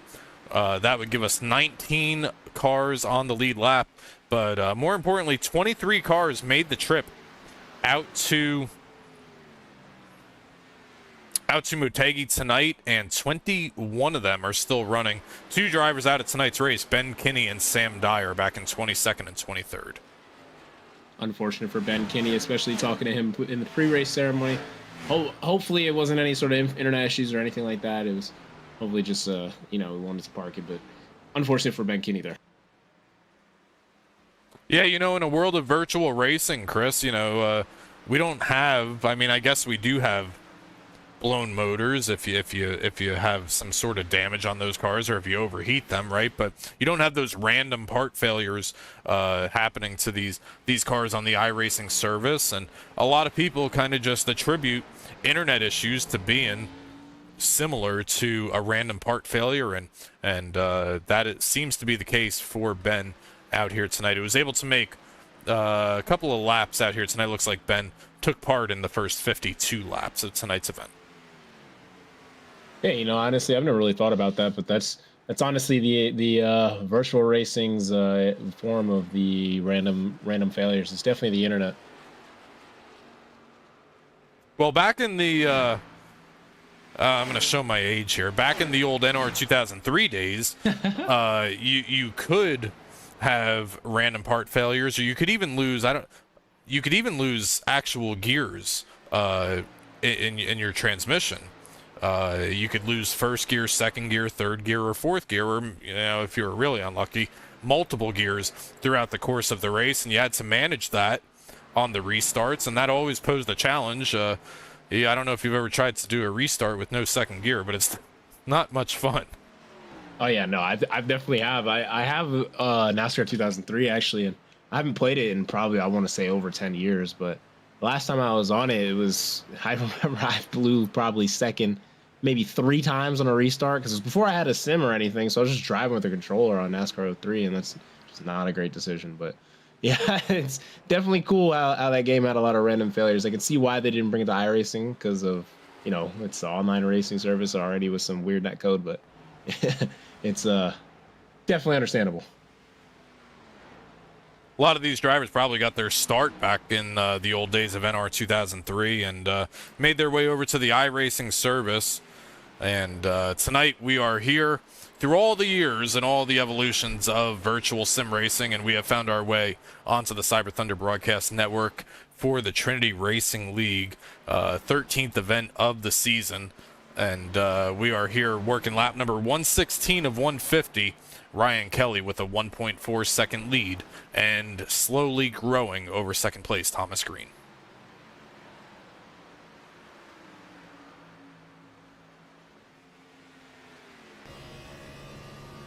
On board here with Scott Richter will be let's ride around a couple of corners and see what kind of wheel input he's putting into this Chevy Camaro, that 05 that Scott drives. He's going to be making his way down. I want to say this is the front stretch here. He's going to make his way down into turn number 1. And we do hear a lot of tires squeal anytime we're on board with one of these cars, and that just tells me that these cars are as tight as they can possibly be here.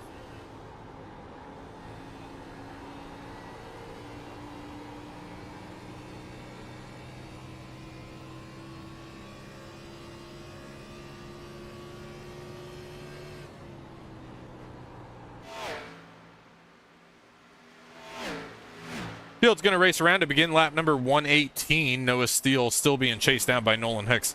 Noah Steele was able to protect that 5th place running position over Nolan Hicks, despite a lot better tires for the 86 Toyota Supra directly behind him here as we start to close into the final laps of tonight's event here, Chris. If you're any of the race leaders, you got to start thinking, especially as you get down into the 10 laps to go mark here. If you get a caution with 10 laps to go, what do you do? If you get a caution with 5 laps to go, what do you do? If you get a caution that's going to bring you into an overtime finish, what do you do? We obviously have seen the tire wear out here tonight, but every lap that starts to click by in these closing portions of tonight's event, you're starting to set yourself up mentally and knowing what you're going to do if a caution comes out.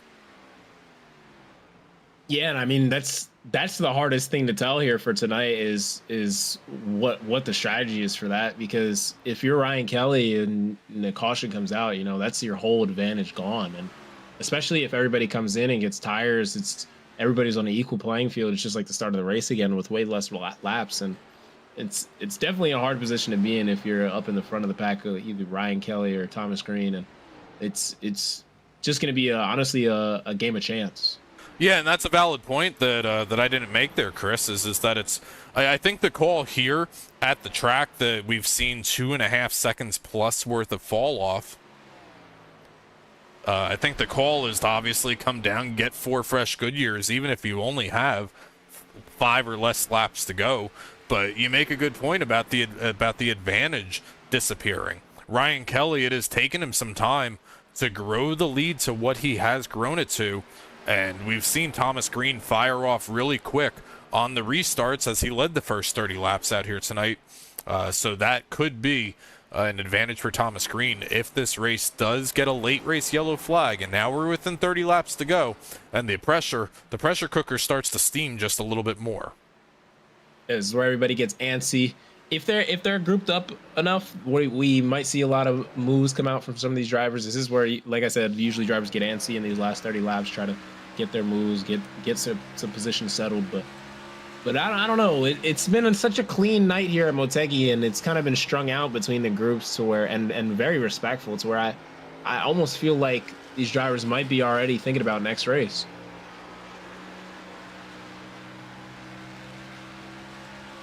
On board with Cedric Hunter as he works his way down the backstretch. He's going to have Brandon Gass not too far in the rearview mirror.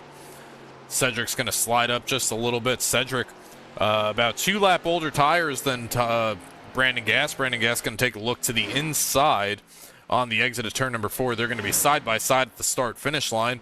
At the 150 marker, they're going to race down into turn 1. Brandon Gass on the inside, going to slide up just a little bit, but Cedric does a nice job defending that outside line. He's able to pinch him down, keep him on the bottom of the track through the corner. And that gives Cedric the opportunity to keep his run coming off and able to defend a little bit into 3 and 4. But he's just going to have to pinch him down and make sure he can't slide up into the outside line and get a slide job to happen. If he can just keep that pressure on Brandon Gass, then he might be safe here. But might all be for naught. But Cedric Hunter actually seems to have a good run off the corner there. Yeah, the outside lane, we've seen it before when Thomas Green was trying to defend from Ryan Kelly. We've seen it before with the outside lane being able to be defensive here, but Brandon Gass going to be able to make his way around. New third-place runner, that's going to be the driver, the number 29 of Gass. Hunter's going to slide back to 4th.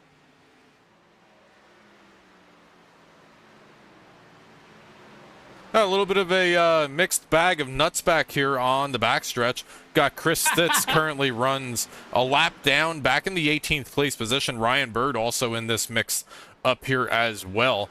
Ryan Bird. Okay, so this is a fun little thing here. Ryan Bird and Chris Stitz are battling for position. And Justin Campbell and who is that? Scott Rickard. All within camera shot of each other, having 2 separate battles for 2 very different positions out on the track.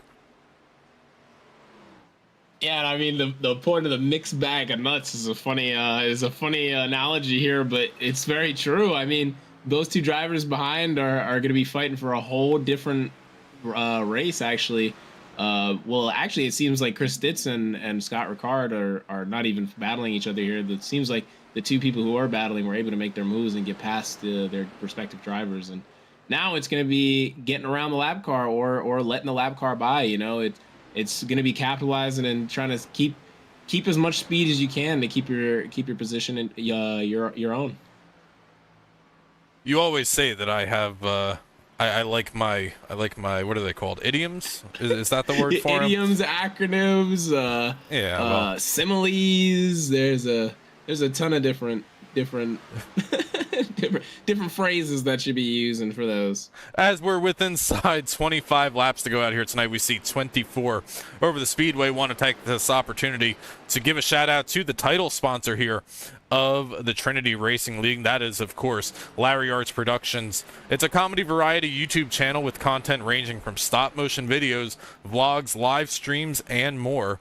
check out all the insanity that Larry produces on YouTube today, head on over to Larry Arts Productions on YouTube. Give him a like, give him a subscribe, and always appreciative of the league partners here with Larry Arts Productions, the title sponsor, Blazing Fast TV, the Pole Sitter and Grid Sponsor Award, and of course the halfway bonus sponsor of Apex 50.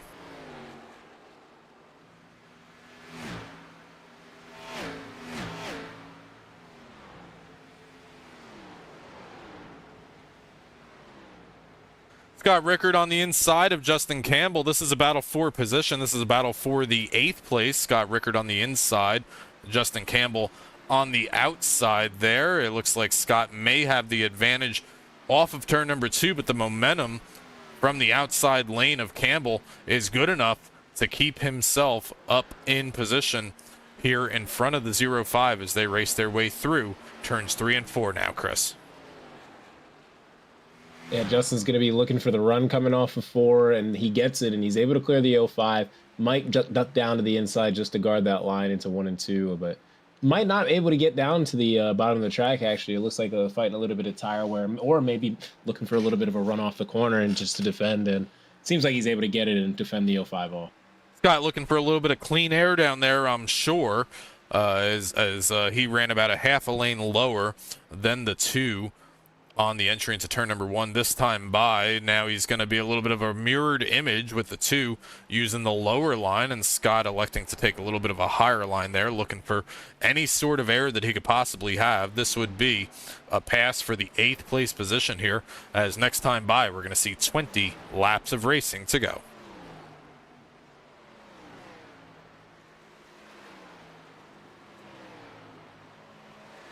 You know, you're saying earlier this race did go by really fast. The no cautions is honestly speeding this race up like crazy. It's crazy. There's only 20 laps to go. It doesn't feel like it's been that many.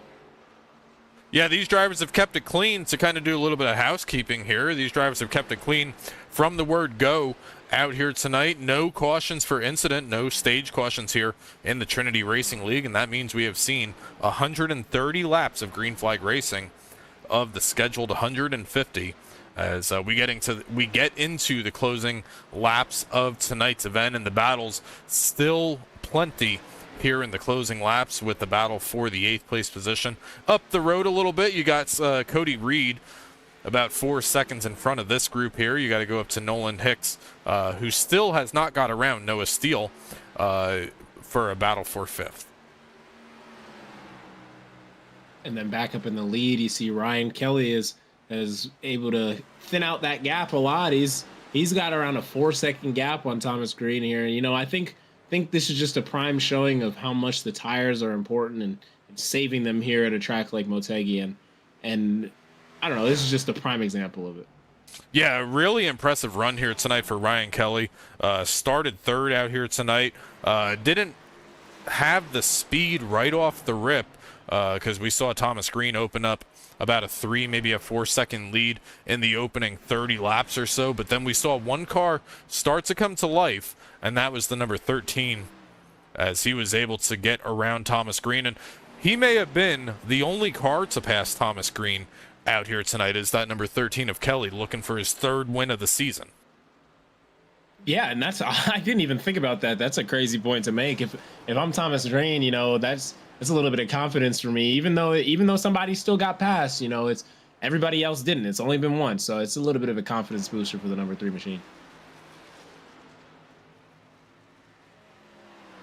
Next time by, we're going to see 16 laps of racing to go, and the battle for the race lead is non-existent for right now. 4.3 seconds back to 2nd place Thomas Green. Brandon Gass currently runs in 3rd. The top 5 is rounded out by Cedric Hunter and Noah Steele as they run right now. Some battles happening back here on the front stretch. Last week's 2 of the last week's podium finishers, Christopher Norris, Larry Yingling, doing battle up here. This is going to be a battle for the 12th place position. Larry Yingling in that number 67 Ford Mustang, trying to defend that white Ford Mustang driven by Christopher Norris.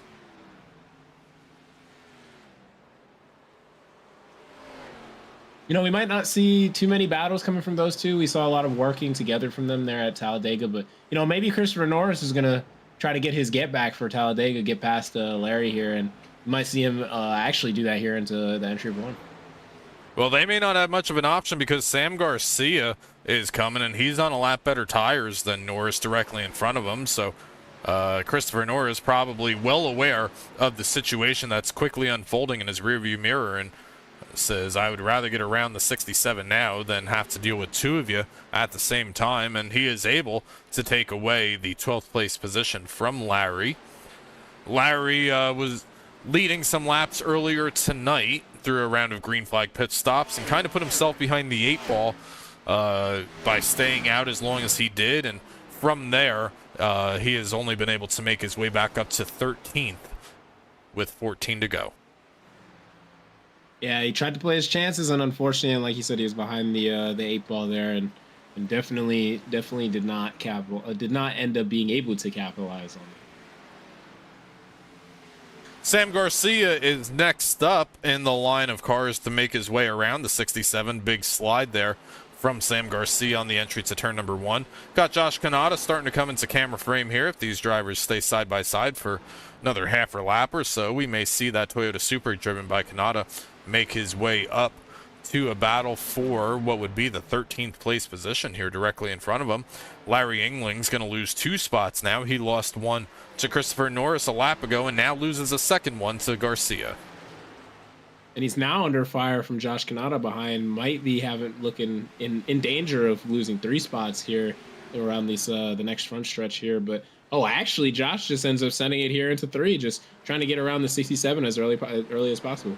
Well, let's not forget, Josh Kanata was one of the drivers that stayed out the longest. He last pit on lap number 107. The drivers directly in front of him: Sam Garcia, Christopher Norris, Ali Fonseca, Aaron Krolick, all the drivers within striking distance of Josh Kanata before the closure of tonight's race. They all pitted about 4 to 5 laps earlier than the 16, and we have seen just how much tire wear matters out here tonight.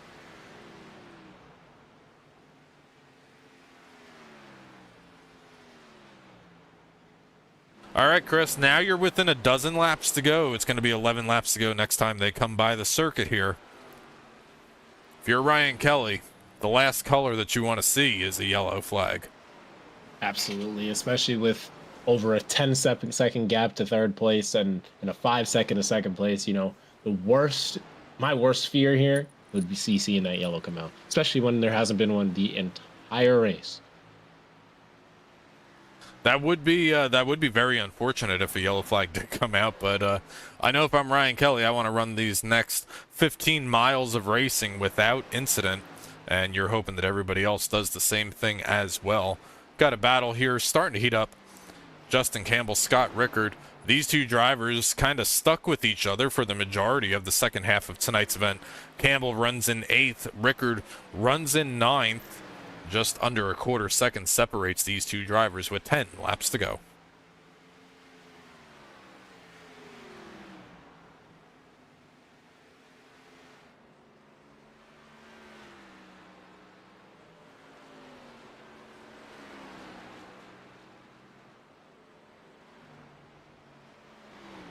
Brandon Gass is starting to gain a little bit of trouble here, maybe from Cedric Hunter, who we got around maybe about 15 laps or so ago. Now Cedric Hunter has started to close that gap back up to what may be a podium finish out here tonight for the driver. The number 7 tries to close that gap just a little bit, and he does through 3 and 4.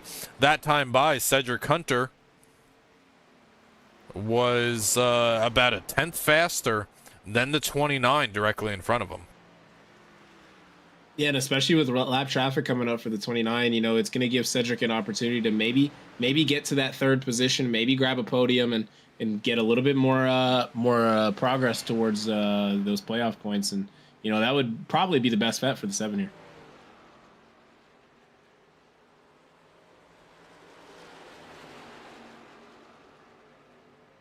I do think that the lap vehicle, I want to say that's the 53 of Chris Stamper directly in front of him, probably helping more than hurting at this point in the race with only 8 laps to go, it's allowing some draft to be pulled to the front nose of the 29 of Brandon Gass, and that could be an advantage for the 29. But the problem is if he gets a little bit too close to that 53, it's going to put too much dirty air and hinder more than hurt. Absolutely, and it's definitely that slight bit of advantage that the 29 is getting on the runoff of the corner, able to defend off from the 7, just from that little bit of draft, giving him the extra bit of time that he needs. This time by, we see 7 laps of racing to go, and the race lead has opened up now to 6.3 seconds. Ryan Kelly looking to get his 3rd win of the season and kick off the playoffs with a checkered flag going into Kentucky Speedway next week on next Monday, April 27th. Thomas Green 6.3 seconds back. Brandon Gass and Cedric Hunter. This is the battle that we're keeping an eye on here for the next handful of laps. This is a battle for a podium finish.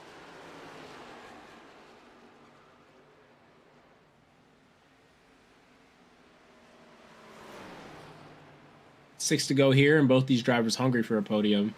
And like we were saying, I think Brandon Gass is doing a great job at keeping the gap to the lap car as advantageous as possible for himself, because he, like I said, you can see like, specifically like right here, he's getting a great run off the corner, a lot of draft down the backstretch, able to gain a little bit of time off the 7. But you know, as soon as he gets close, he's gonna start washing up in the corner, have to play with the gas a little bit more, and that's going to give the 7 a little bit of advantage through the corner. So I think he's doing a great job at keeping slight distance from the 53 in front of him, and still able to gain from his draft. Yeah, and that time you saw Cedric Hunter directly in the rear view of Brandon Gass got super sideways on the exit of turn number 4 with a little bit of a slide, and that allows for maybe about a 10th better to the driver, the number 29, so advantage up to Brandon Gass up here. Up front, nothing has changed. It is still Ryan Kelly working his way around. And we go back a couple of races here, Chris. I mean, we very well could be talking about 4 wins on the season for Ryan Kelly. Was leading at Dover Motor Speedway 2 weeks ago and got spun, or spun, I should say, while leading the race with some contact with the lap vehicle, and took him out of contention out here. But tonight, it has been the 13 at the front of the field for the majority of tonight's event. Yeah, and it's just a crazy showing of just dominance here at a track that like I said, touched on multiple times here tonight, that not everyone may be familiar with. Just shows just how much knowledge that the 13 car has here at most of these tracks here in the lead here tonight. Well, Ryan Kelly sees 3 laps of racing to go, and he is just hoping that we get to the white flag. If we get to the white flag, the race will be official in the Watson 150 for race number 13, the first race of the playoffs out here tonight in the Trinity Racing League. This time by, we're going to see popsicle sticks over the speedway. Ryan Kelly sees 2 laps of racing to go. 2 to go for Ryan Kelly here, and he's got a really sizable gap on the 3. You know, he's real comfortable here. He's trying to just not look for any sort of issues here for the end of the race. Wants every bit of position or every bit of space he can on the 3, no caution or anything like that. Well, he sees a couple of lap cars side by side directly in front of him, and he says, you guys need to wait just another half a lap before you guys start to do anything crazy. But that's, I want to say that is Josh Kanata and Larry Yingling directly in front of him. And this time by, we're going to see the white flag from Japan overseas here at the Motegi Speedway. Ryan Kelly sees the white flag out here tonight. 1 lap to go. 1 lap to go here left at Twin Ring Motegi, and Ryan Kelly's just had a dominant night here. You know, I think it goes to show just how I mean, I already said it, but just the tires, man, they're so important here at Motegi, and I didn't expect it to be as strung out of a race as it was, but it really did end up being strung out. And as we see, Cedric Hunter was actually able to get past Brandon Gass here in the closing laps of the, it's actually the backstretch. I thought that was the front stretch. It's going to be still a close battle here from them two, and Brandon Gass sends it on the inside. Ryan Kelly comes out of turn number 4 and is going to get his 3rd win of the season here at Motegi. to pick up the first win of the playoffs for win number 3 of Ryan Kelly at the start-finish line here. Looks like third place going to be held on by Brandon Gass as a couple of cars go spinning down into turn number 1 post-race. But that is tonight's race, the Watson 150. Ryan Kelly, Thomas Green, Brandon Gass out here tonight. Chris, I tell you what, that was a different style of racing than what we've seen here over the past couple of weeks. Green flag, start to finish. Yeah, and you don't see that a lot, like anywhere, honestly, especially here on iRacing. And it was just, I didn't expect that. I just didn't expect that from Motegi. So it's a really interesting track. All right, well, we're going to step away for just a second. Grab your podium finishers out here tonight as Ryan Kelly begins to do his burnouts at the start-finish line. He's going to burn down those Goodyear Eagles. We're going to grab your top 3 finishers, and we'll be back with the post-race.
All right, coming to these closing laps of Motegi here, we've got Brandon Gass here with third place. You know, Motegi is notorious for how fast the closing speeds are in 3 and 4, as well as 1 and 2. What was going through your mind when you were like beside somebody going into like 3 and you wanted to make a move past them? Well, you kind of just have to do a half slide job almost. And I was kind of frustrated there at the end with those 2 lap cars, teammates holding us up. I don't really know what was going on there, but we've had issues previously in the season, so I don't really know what was going on there, holding us up and slowing all of us up, me and Cedric. But I respect Cedric for racing me clean there with what was going on, the shenanigans there at the end. But yeah, you can't really, it's hard to pass on the bottom, and it's hard to complete that pass. You can, in 1 and 2, you can kind of gas up mid-corner, it's a lot longer, and then make that pass mid-corner and then slide up on exit. Yeah, Tom and I were talking about that a ton here tonight, how the middle line seemed to honestly provide a decent amount of defense for drivers here when somebody was on the inside, and it really seemed to be a lot of pinching down to the driver on the bottom. Yeah, and then like if there's a car behind you, you would like, I was just air driving at the end there with Cedric. Like I was just shutting off his air as much as I possibly could. He was probably a lot faster than me there at the end, and I was just using all the air I could possibly use to put air on his nose, make him wash up. Yeah, absolutely. And how would you say the tires were out here tonight? Did the car feel like it was pushing, or was it just real loose the entire time? It was loose. It was really loose, but like if you were in dirty air and on older tires, it would plow tight on it. Like if you ran up on somebody and you didn't, take into consideration that you're in dirty air, you'll slide all the way up to the wall. But generally speaking, it's loose on the looser side. Yeah, that's interesting. Is there I got one more question. Is there any other like track that you would compare this to that's over here in the US, or is it just so unique for an overseas track? In practice, we were kind of calling it like Darlington-esque. Both ends are completely different, and it does kind of have that, like, where 1 and 2 at Darlington is a lot longer, and then 3 and 4 is shallower. It kind of has that here, but the track here is way wider, and it looks like that you have more lanes to work with than you actually do. It's really only a 2-lane track, even though it probably looks like it's 7 lanes on the broadcast. Oh yeah, definitely looked like a wide track out here tonight. Yeah. I loaded in and I was like, hold on, they got like you could fit 10 cars on the front stretch. It's crazy. But, yeah, it's a optical illusion once you're driving it. You really only got 2 lanes.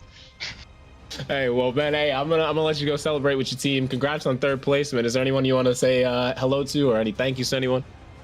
Yeah, shout out my parents for watching, my teammates for helping me throughout the week, and shout out you guys for the broadcast. All right, man. Yeah, it was good catching up with you, Brandon. I'm gonna move you back down to your team, man. All right, and that's going to move us up to our 2nd place finisher out here tonight. That's going to be the driver, the number 3, Thomas Green, 1 spot short of another win out here tonight. Thomas, you fired off, led the opening 30 laps or so, and then from there it was the Ryan Kelly show after that. You guys came off of pit road pretty close together on that last green flag pit stop. What'd you have maybe for that number 13 there at the pit exit?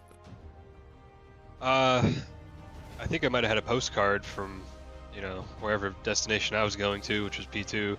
I don't really think I had too much for him. He just had I was just telling him I think he had a 5th gear for all of the long runs because he's just super fast and consistent.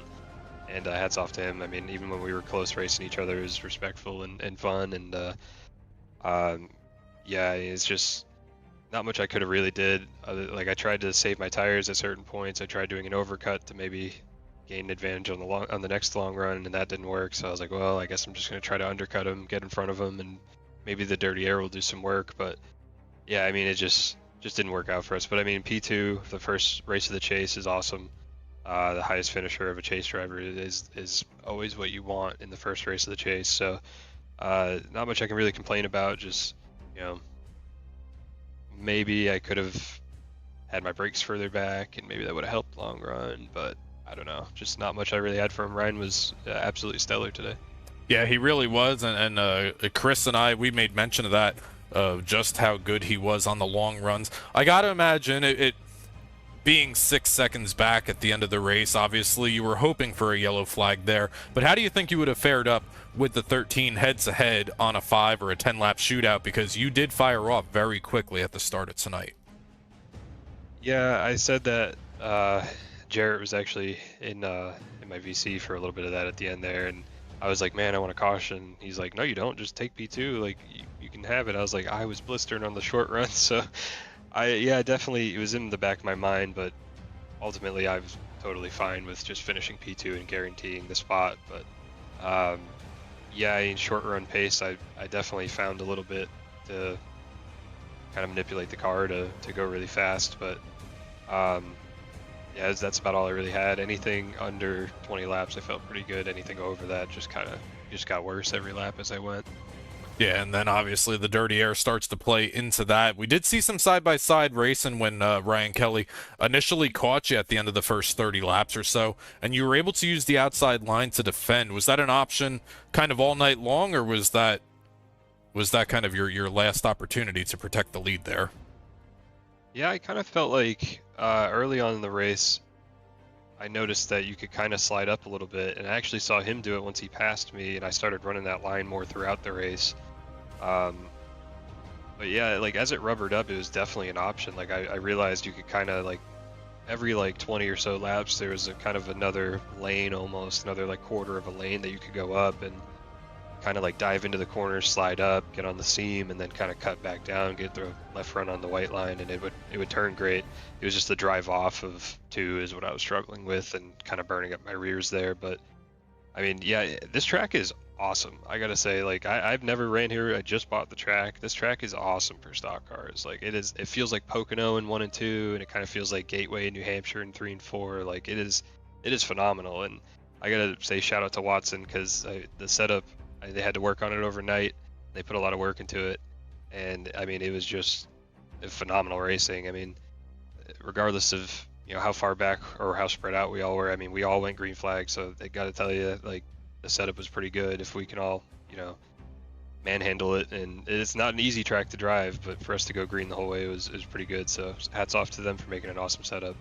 Yeah, absolutely. And now we've got comparisons to Darlington, Pocono, New Hampshire, Gateway, and I'm sure there's more coming before the end of the broadcast tonight. But Thomas, you come out here tonight, the highest finisher of the playoffs. That's got to be setting you up pretty well for Kentucky, Watkins Glen, Phoenix, and the chase to the championship at Las Vegas Motor Speedway. We'll open up the floor for you. Anybody you want to thank back home watching you come home with the podium?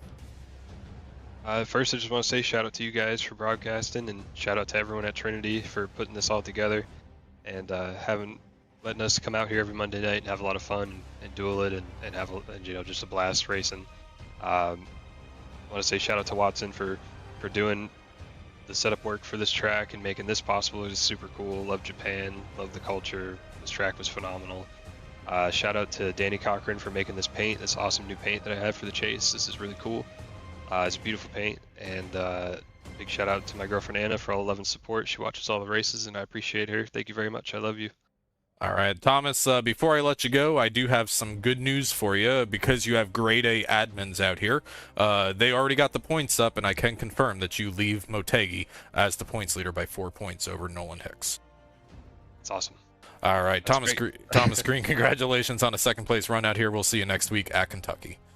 Appreciate it, guys. All right, and that's going to bring us to the race winner out here tonight. And my co-host, he's ran down there. He may be huffing and puffing, but he's made his way to the winner's circle with the 13. Had to run on over to Ryan Kelly down here at the winner's circle, man. How you doing? Good. How are you guys? I'm all right here out tonight. It's getting a familiar time talking to you out here tonight in the Trinity Racing League now, huh? Yeah, it was fun tonight. Thomas was pushing me there. I thought coming out of pit road there, that second pit stop, he was right on my bumper, and I thought he might get me there with the me having the cold tires, but was just able to hang on, and then I think the clean air helped me pull away there towards the end. Yeah, and you mentioned the clean air, and one thing I was going to ask you is that do you think that it helped your lap times being up front in front of everybody, or do you think that the draft kind of made it so that drivers were able to progress on you, but you had to focus on your line the most? Yeah, definitely focusing on the line the most. I think being behind a car helped with down the back straightaway with the draft because the long straightaways here, but also the long corners. I think it also hurt there. So I was really unsure, but just trying to make my way through the lap cars clean. And yeah, I was checking that relative, seeing them coming, but yeah, the clean air definitely helped. And since the update here, you can definitely tell the dirty air more than before. So clean air is always good.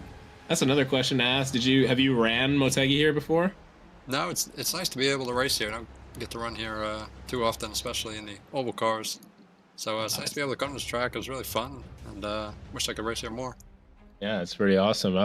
And it's really impressive to come out here with a dub after that. But I was gonna say also, did you prefer 1 and 2, or did you prefer 3 and 4? Since they're so different, which side of the track did you prefer the most? They are so different. It's kind of like Darlington. I preferred 1 and 2. I think you can just get in there a little harder and more on the throttle time. I was pretty loose in 3 and 4 and put the brake bias towards the back there, and I think that was helping me there in the long run, not getting too tight and running the right front up. But yeah, it's a really fun track, and look forward to coming back here next time.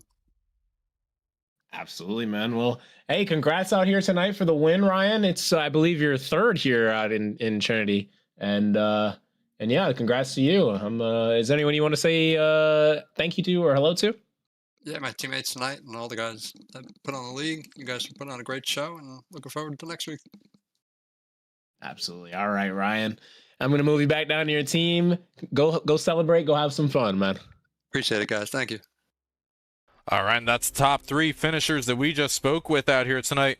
Ryan Kelly gets his 3rd win of the season. Thomas Green comes home with a podium finish as well, and Brandon Gass comes home with a podium as well. But Ryan Kelly sees the checkered flag out here tonight after 150 laps of green flag racing out here this evening. And Chris, you kind of alluded to it before, not an easy thing to do mentally or physically for the past hour and 40 minutes.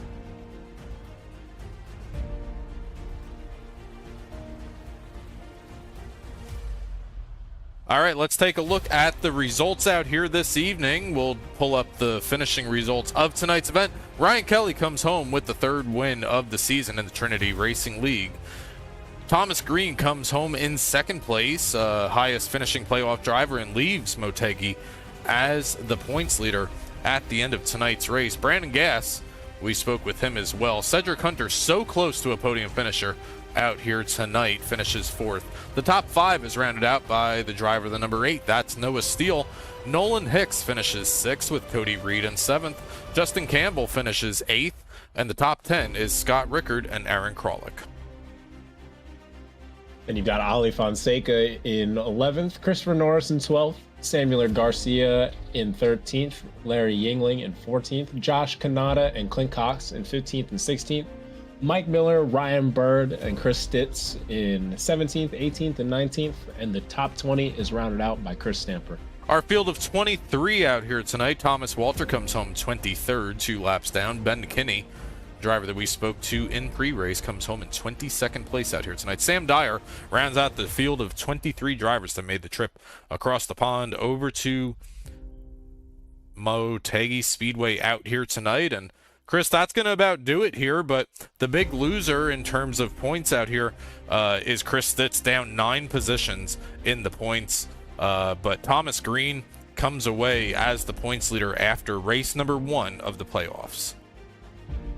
Big advantage to have in a playoff situation as well. And I think even coming in 2nd is definitely the most comfortable position to be in for Thomas Green. All right, well, that's going to about do it here for us tonight on the Cyber Thunder Broadcast Network. We will be back with you next Monday night from Kentucky Motor Speedway as these drivers continue their hunt towards the championship. We got Kentucky Motor Speedway. Watkins Glen.